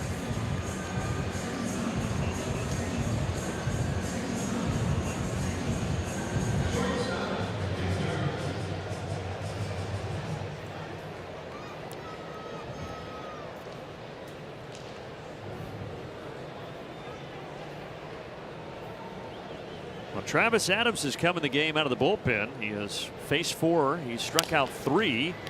And he's now going to retire 5 in a row.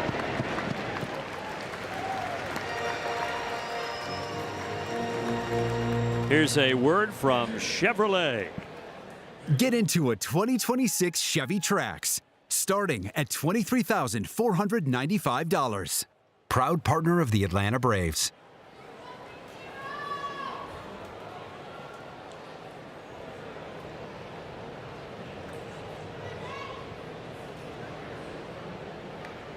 Baldwin a couple of hits, including a double in the 5th.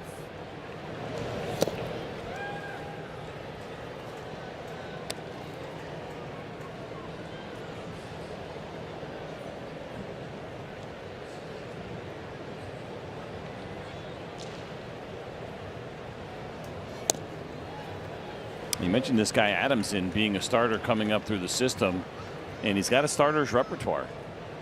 You've seen a good-looking changeup from him, that slider, cutter, 4-seamer, and 2-seamer. He didn't use the 2-seamer a bunch, but he used it there against Jim Jarvis. Shallow to left. 6 up, 6 down for Adams out of the Twins bullpen.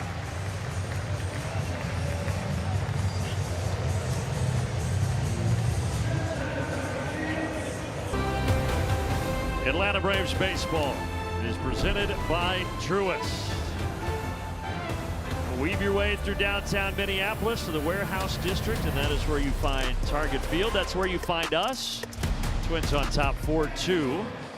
Tyler Kinley for the 49th time this year gets the baseball. And gold medal flower might be worth a visit for yours truly. You thinking new sourdough ingredients? I mean, always can use flour. I go through quite a bit of it. Tyler Kinley on for the 49th time now this season. ERA just a tick over 4 for him. 42 innings pitched. A combined .229 batting average against. Buxton, Jeffers, Bell, 2, 3, 4.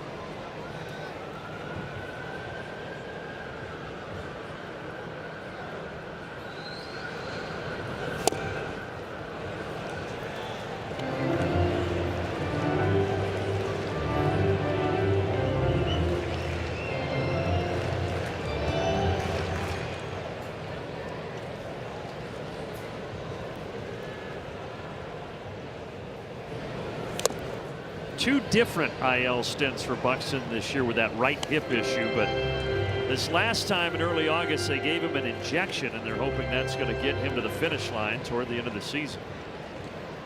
A lot of speculation about would he end up somewhere else. I think, of course, being from Georgia, Braves fans always wondering, could we bring Byron Buxton home? But he just wanted to stay here. He got hit pretty good right there. That was 95 that got him square.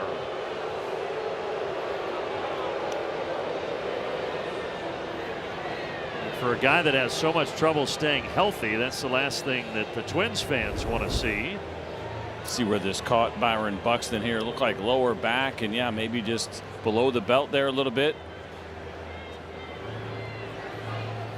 Listen in.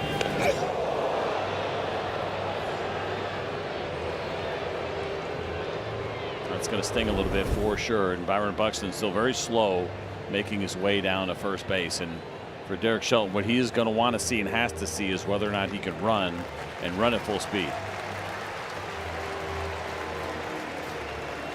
Again, he's already been battling the right hip issue for most of the season. That or not at the left hip, but around that same area.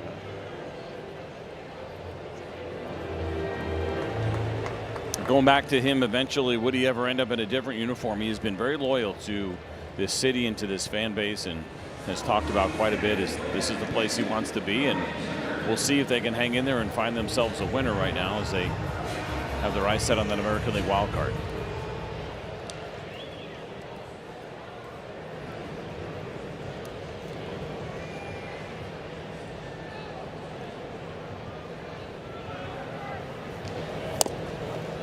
And misses outside to Jeffers.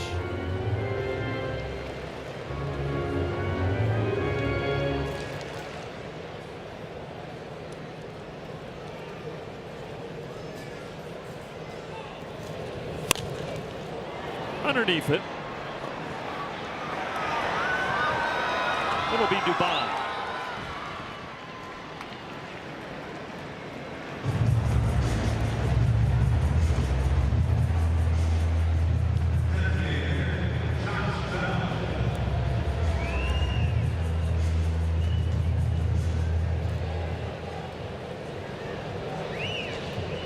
Josh Bell opened the season at first base, but mostly a full-time DH now. Hasn't really been over at first the last couple of months. Hitting cleanup tonight. Swing and a miss. That curveball from Tyler Kinley, there have been periods where we'd see that pitch used a little bit more, and it's been a good one for him. Just a 188 batting average against it.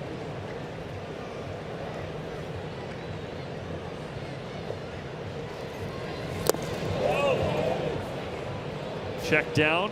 Nate Tomlinson, third base umpire. It's been a 2. I mean, it's well above the league average spin rate. It's tight. And when you get that kind of swing and miss previously, and even the check swing, I think it gives you an idea of how good that curveball can be.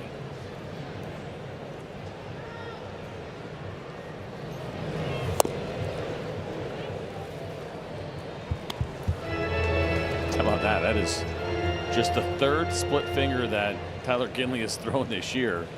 I'll be honest with you, if you asked me going into this game, does Tyler Kinley throw a split? I think I would have said no.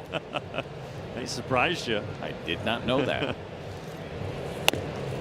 Well, he'd love to find a way to get a ground ball here, because you certainly have a double play candidate in Josh Bell.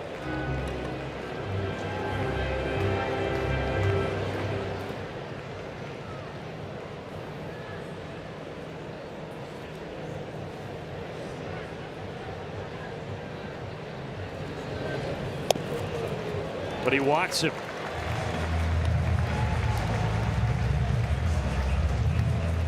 Bottom of the 7th, and you are watching Braves Vision, powered by Southern Company. Brandon Gaudin, C.J. Ninkowski, Wiley Ballard here. Game 1 of 3 at Target Field.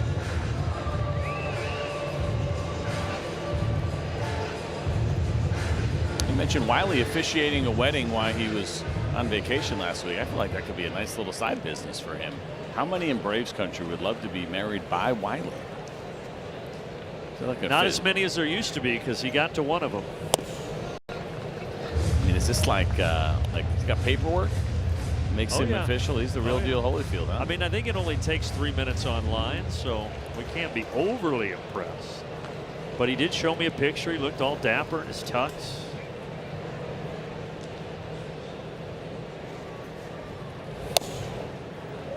1-1 here to Lewis.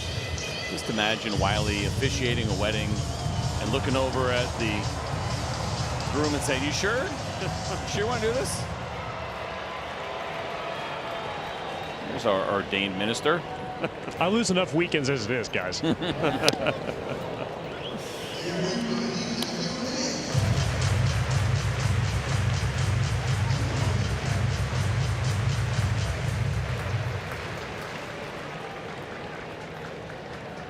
Lewis, an RBI single back in the first. He's 1 for 3, awaiting a 1-2 pitch. Fouled away.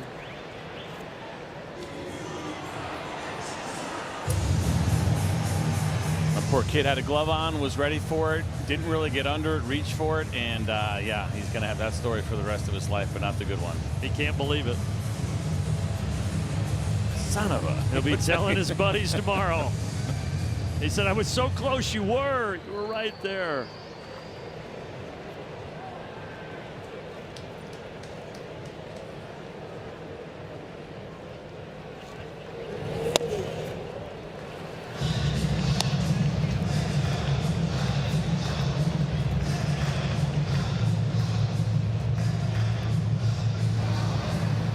Ray Kerr, recalled yesterday, coming off Tommy John surgery and had to miss all of last year. He is up in that Braves pen right now. It was good to talk to Ray. You and I yesterday ran into him in the elevator. Just kind of good to see him back in the battle back from that Tommy John surgery. And it's a victory for guys, right? Nothing is guaranteed. There's a thought with Tommy John. Yes, it's been very successful, but nothing is guaranteed that you're going to get all the way back. And he said he'd been feeling good, and you could almost feel a little bit of a different energy and appreciation for being back in the big leagues after the surgery. I'm sure there'll be a little bit of emotion when he gets out there on the mound. Full count.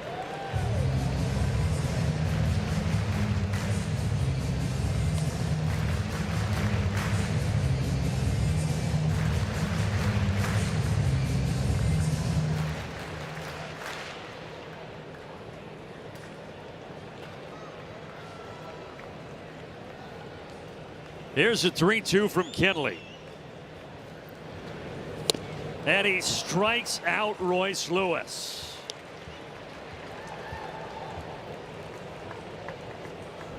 A big one here and one more to get. The slider ended up staying up, but the speed differential is what made the difference as Royce Lewis was way out front of it. And now Walt Weiss is going to bring Kerr in, with Cody Clemens coming to the plate. 2 on and 2 out here in the bottom of the 7th.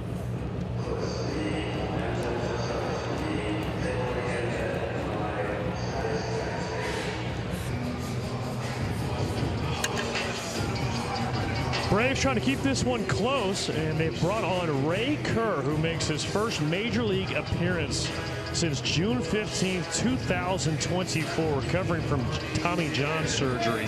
793 days since the last time he was on a big league mound. And guys, I spoke to Walt Weiss and asked him about Ray. He said, look, he's an old friend. We've obviously seen him before. He's a guy with a big arm from the left side. They like the breaking ball with him. And most importantly, they feel like he can go multiple innings, which over the course of this 7-day stretch, and again, playing so many games in a row here, that could be a valuable asset.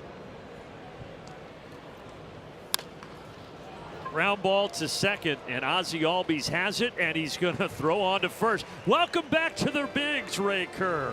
One pitch, and he gets out of the jam.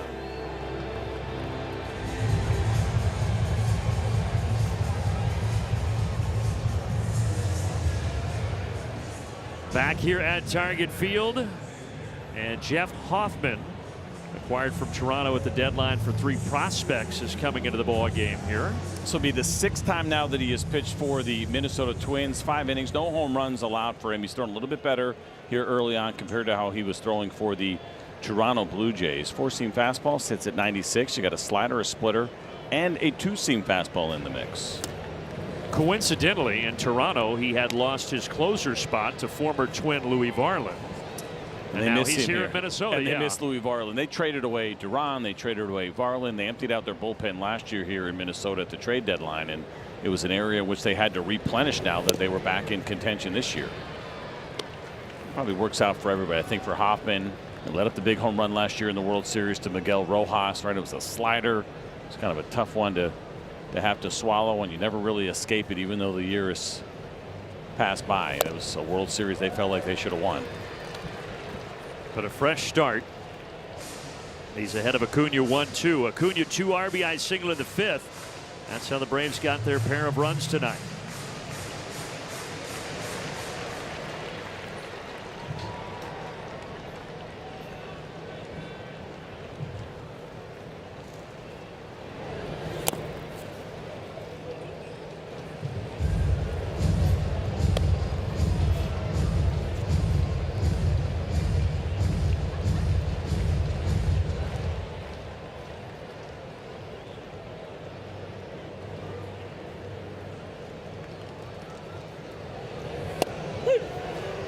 Called strike at the top of the zone.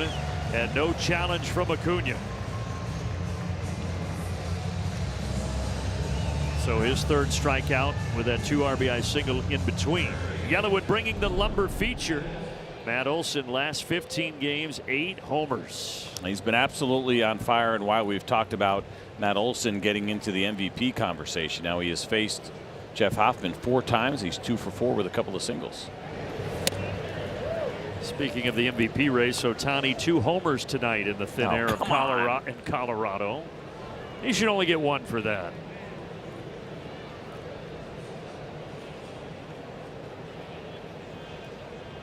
Ohtani 29 homers, Matt Olson 36, and this time he might get a double. He's going to try to stretch it to second. Great slide, he's in there.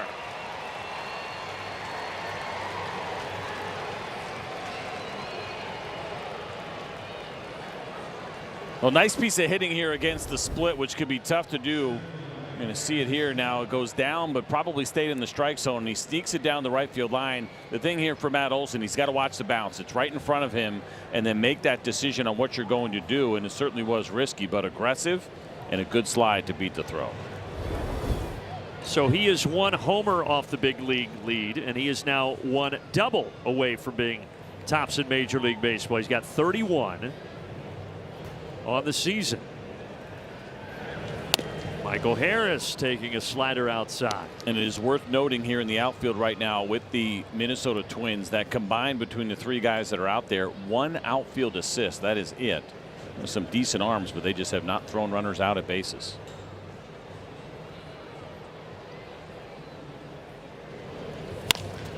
Ground ball, diving stop by Clemens. Wow. That saved a run.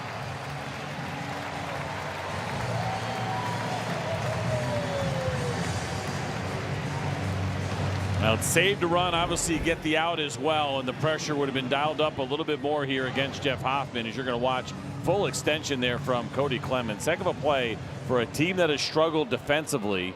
The defense shows up here in a big spot. Whew. His dad did it with his arm, son doing it there with a glove for a big second out. Olson at third. Now Dubon. So Royce Lewis does not play a lot of first base, right? That position is new to him. He spent some time with Justin Morneau, who's a broadcaster here and a long-time first baseman with the Twins and Rockies. The footwork there was not great. His foot was on the middle of the bag there. Kind of keep that in mind here for the rest of the series. That was not ideal. Great stop by Jeffers. That also saved a run.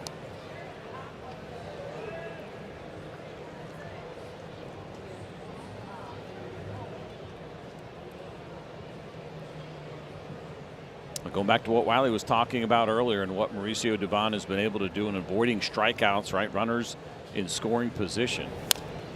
And a couple of outs, and it'd be nice to see him get a base hit here. You really want this run right now as the Braves are starting to run out of outs.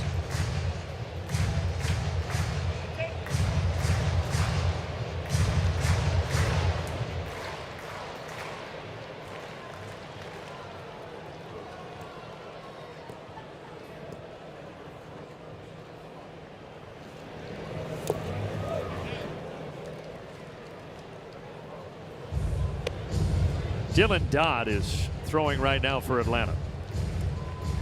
I think for Ray Kerr, with the 1 out that he got, right, you feel good about him as far as, even though Walt was talking about length right now, and it's length that you can save for a little bit later in this road trip.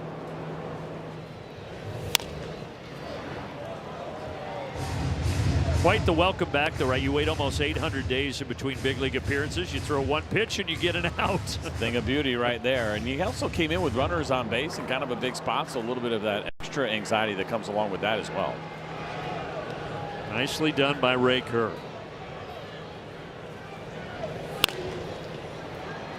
This is what you see with Dubon, just up there battling every pitch.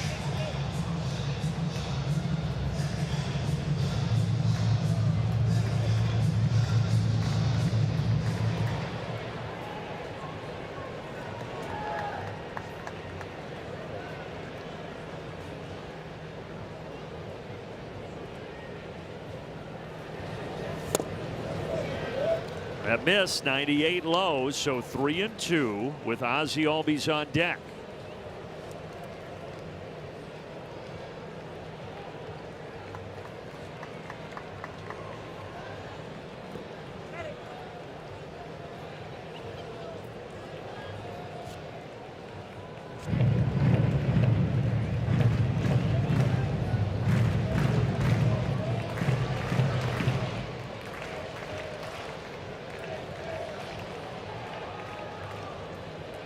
This will be the 29th pitch that Dubon has seen tonight over his 4 plate appearances. And it's a walk. That's going to give Ozzie a chance here. Runners at the corners.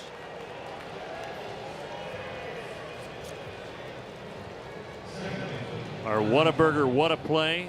Only team to have 4 players with 20 or more homers this year.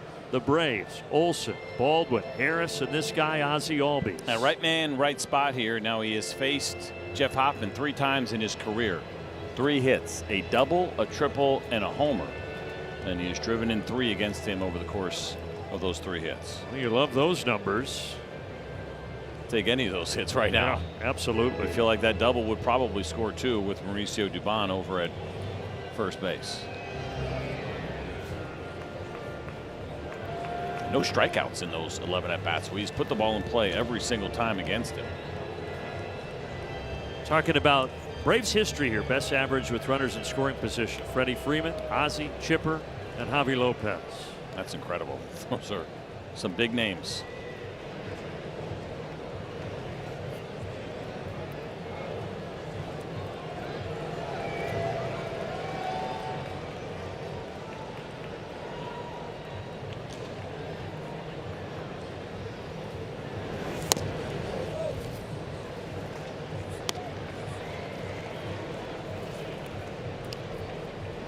The Twins got all 4 of their runs in the first. The Braves got their 2 in the 5th, and now trying to get closer here in the top of the 8th.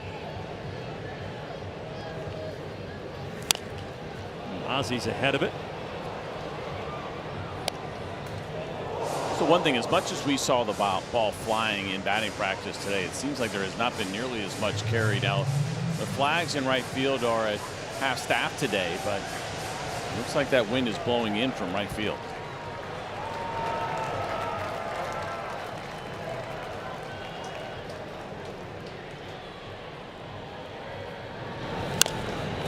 Ozzie shoots it out to left, but Rodin has it, and it remains 4-2.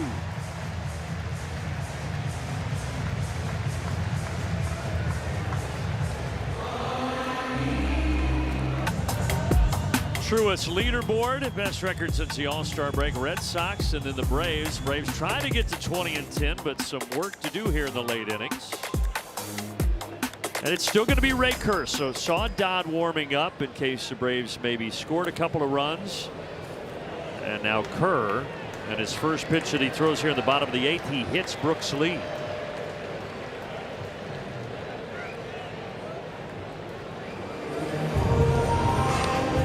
Braves just wanting to confirm, but I think that got it. I was kind of wondering when we saw it live, and you're absolutely right. It did end up hitting him there on the foot. Take a look at the curveball here from Ray Kerr, maybe a little bit overthrown, and you could just see it barely catching the left toe.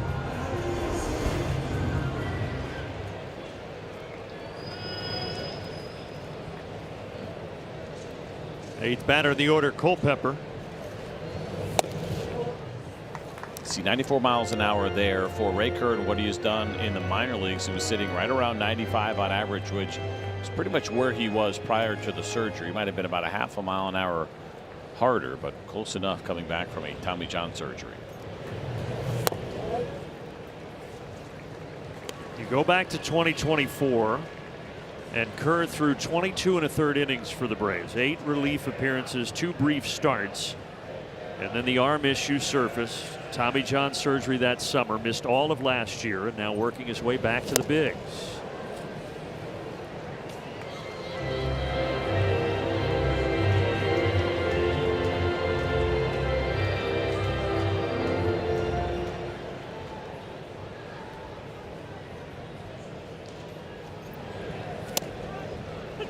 Yeah, that caught the inside corner. 2-2.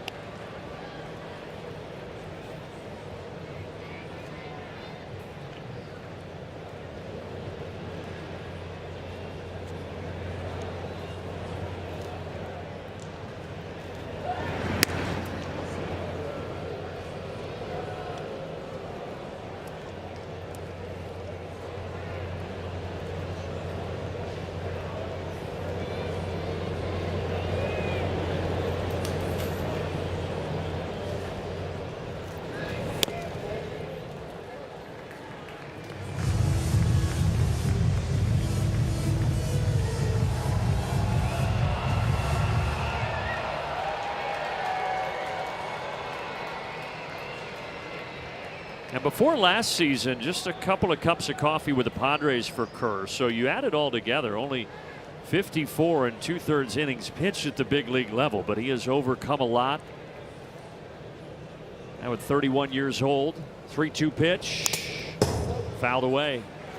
You can see why they like the curveball. It has been a good one, and he's located it pretty well outside of the one they overthrew and ended up hitting Lee in the foot. Put these curveballs exactly where he wants, bottom of the zone and into the righties.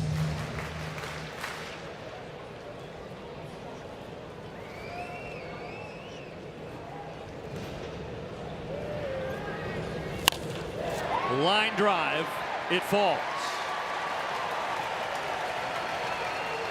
So the first two have reached here as the Twins search for some insurance.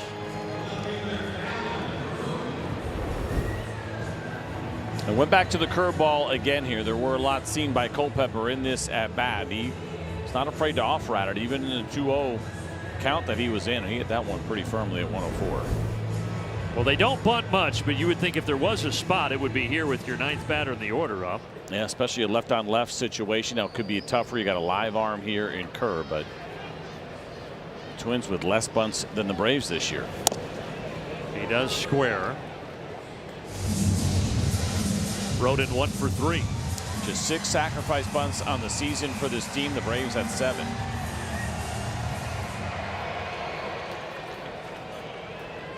A little more surprised that they don't go to a right-handed pinch hitter here. That one coming up and in, and he fouls it way back.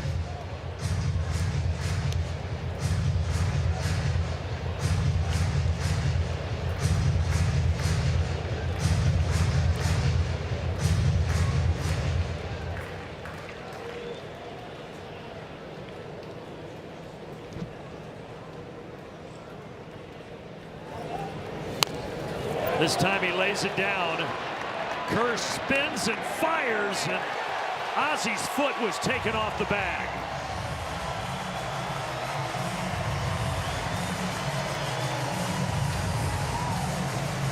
It's a good bunt. It's a tough play for a left-handed pitcher because you have got to get around the baseball and put yourself in a good position to make this throw. And you can see Ray Kerr there, and Paul just sails on him and pulls Ozzy off.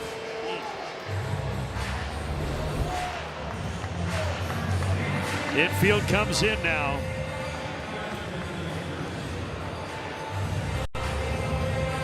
Top of the order, Luke Keyshaw at the plate. There's nobody out. There's nobody throwing for Atlanta.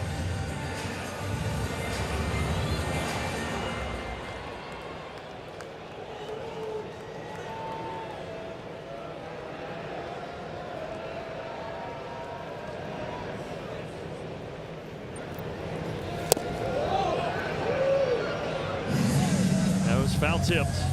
Keyshaw doesn't agree with it. Can't challenge it either.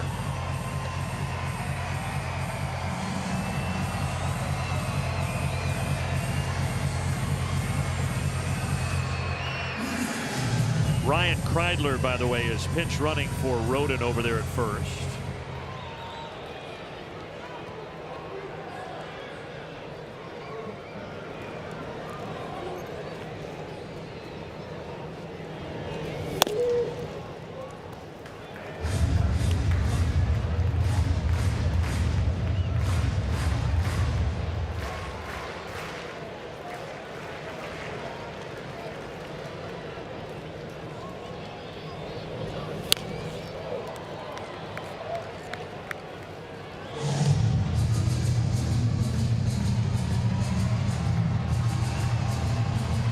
time for a curveball strikeout. You saw with Keyshaw, he had a hard time laying off the first one that was below the zone. A couple of fastballs here have sped up the bat. There it is. He throws it. And there's enough room for Matt Olson. Big first out.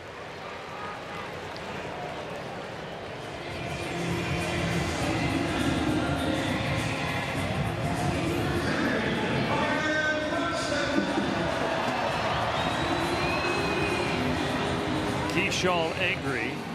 Buxton at the plate.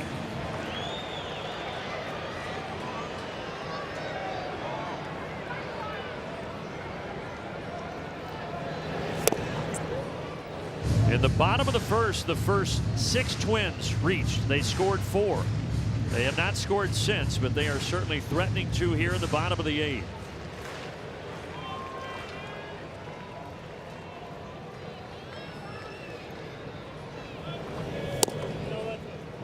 Another curveball from Kerr.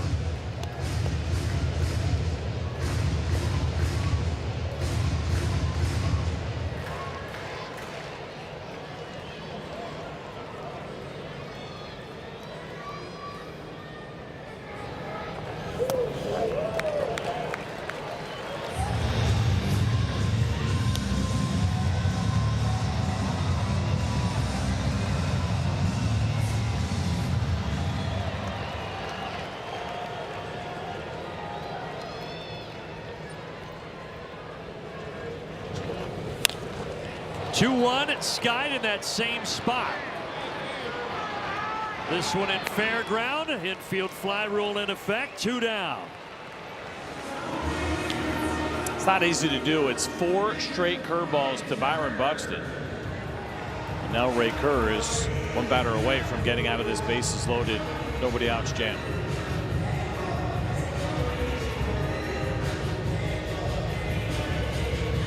Minnesota Twins closer Yoendrys Gomez is getting ready. He's going to face the bottom 3 in Atlanta's order. But what will the score be when we get there? It looks like it's going to be 4-2. Boy, what a job by Ray Kerr to get out of that with no runs.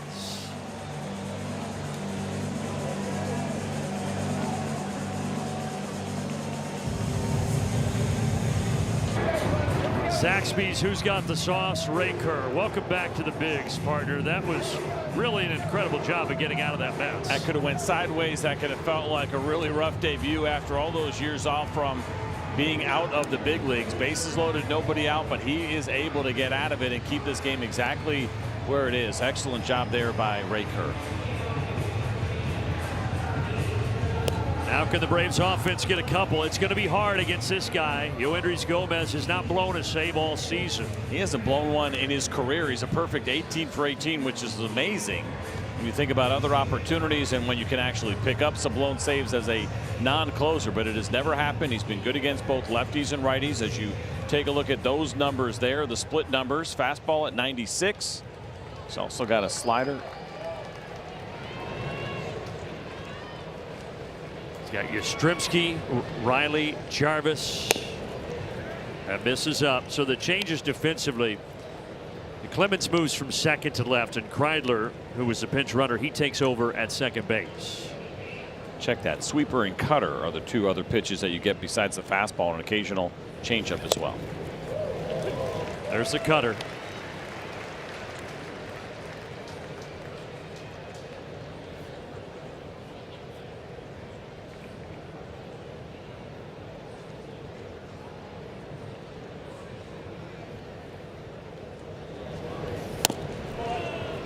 Dom Smith has a bat right now in the Braves dugout, presumably for Jim Jarvis, who is due up 3rd.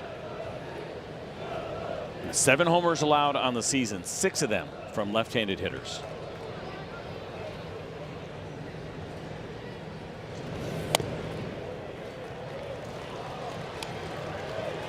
Certainly would take a walk. 3-1.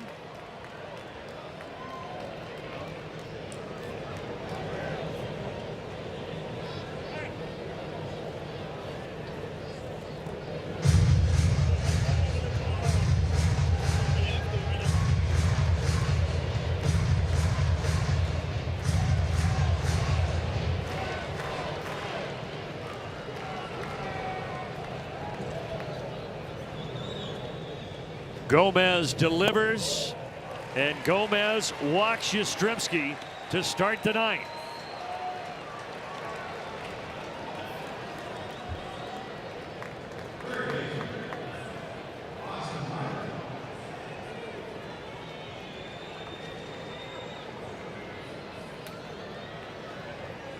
A single around a pair of strikeouts tonight for Austin Riley. It's been the one bugaboo here with Gomez. Very high walk rate for him at over 12%.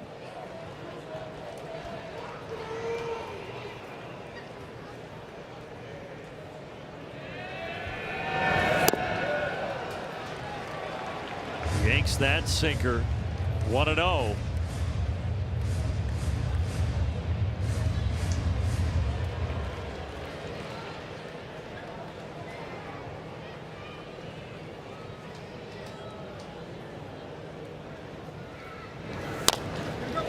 Tap towards first.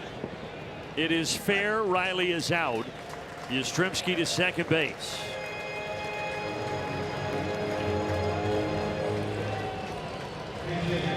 And now it will be Dom Smith.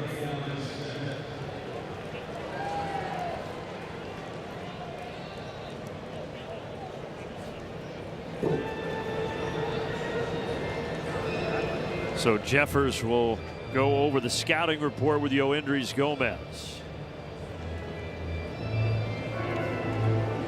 The Braves have won 11 straight against the Twins. Now that dates all the way back to 2019, but it's been 3 straight seasons of sweeps when Atlanta has faced the Minnesota Twins. Twins trying to put an end to that tonight.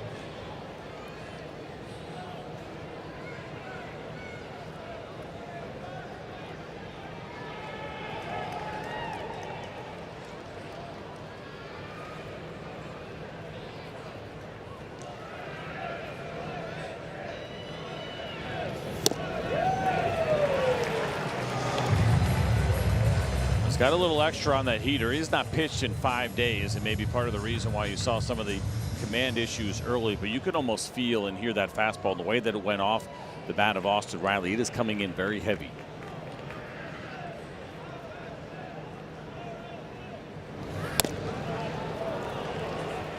A challenge and a good time to use it for Jeffers.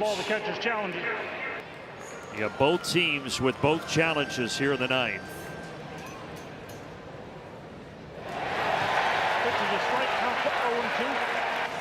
T-Mobile bringing you that ABS challenge.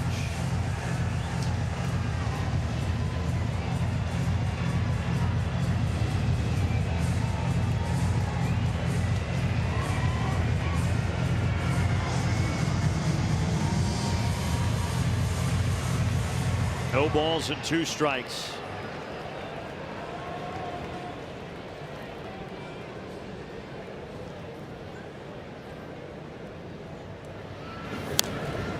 Dom Smith gets a piece of 98 from number 94.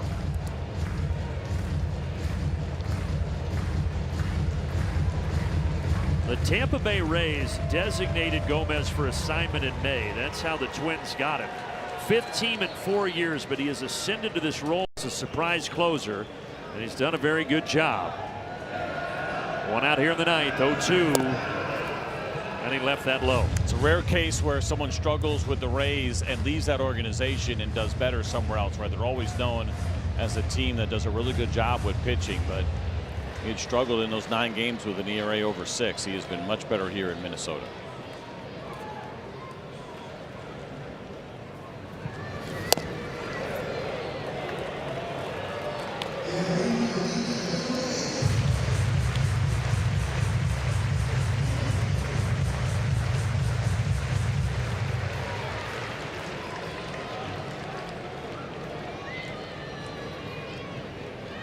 Two balls, 2 strikes. Dom Smith out to left. And Clemens makes the catch. There are 2 away.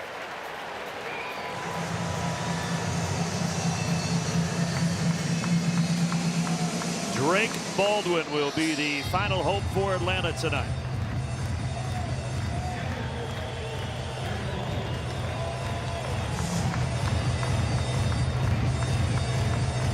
Drake has been one of the best for the Braves against high velocity this year, hitting nearly 300 on 96 and higher.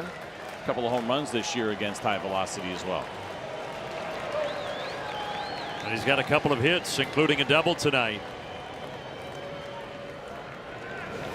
They're going to let Yastrzemski take third base, as that pitch is a strike 0-1.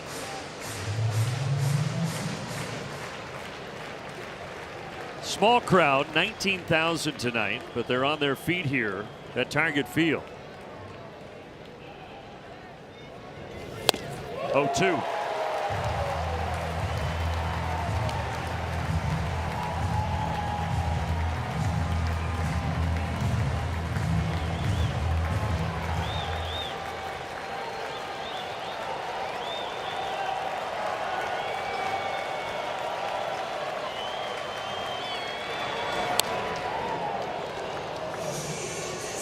Elevated at 97, but Drake able to get a piece of it.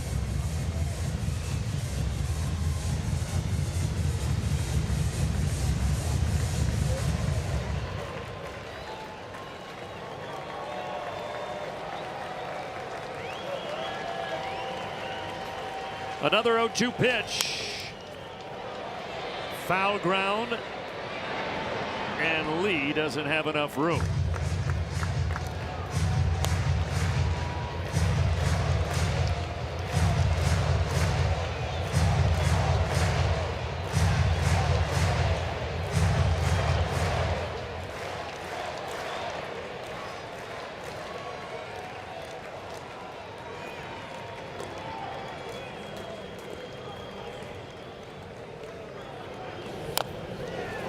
Came in and found the bat of Drake Baldwin.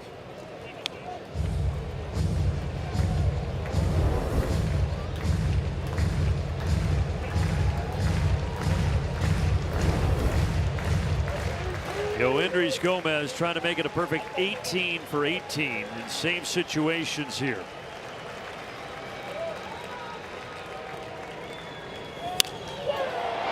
Pretty deep out to left center, but not deep enough, and the ball game is over. And the Twins snap their 11-game skid against the Atlanta Braves with a 4-2 victory in Game 1 of this series.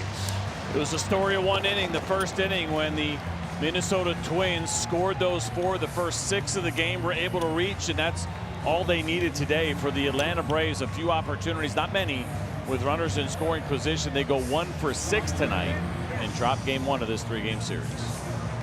Looking ahead to tomorrow, our Comcast business, Defend the Mound. It'll be Tyler Mahle trying to do that. First 2 starts as a Brave, tremendous. Can he carry that over here to start number 3 against the Twins tomorrow? He will be facing Zebby Matthews. Right now, though, Nick and Pete are going to take you the rest of the way on the post-game show. We appreciate you sticking with us through the weather delay. And unfortunately, the Twins able to get this one tonight, 4-2. So the Braves start the road trip with a loss here in the Twin Cities. For Wiley Ballard, for CJ Ninkowski, and the rest of our great crew, I'm Brandon Gaunt signing off and saying so long, everybody.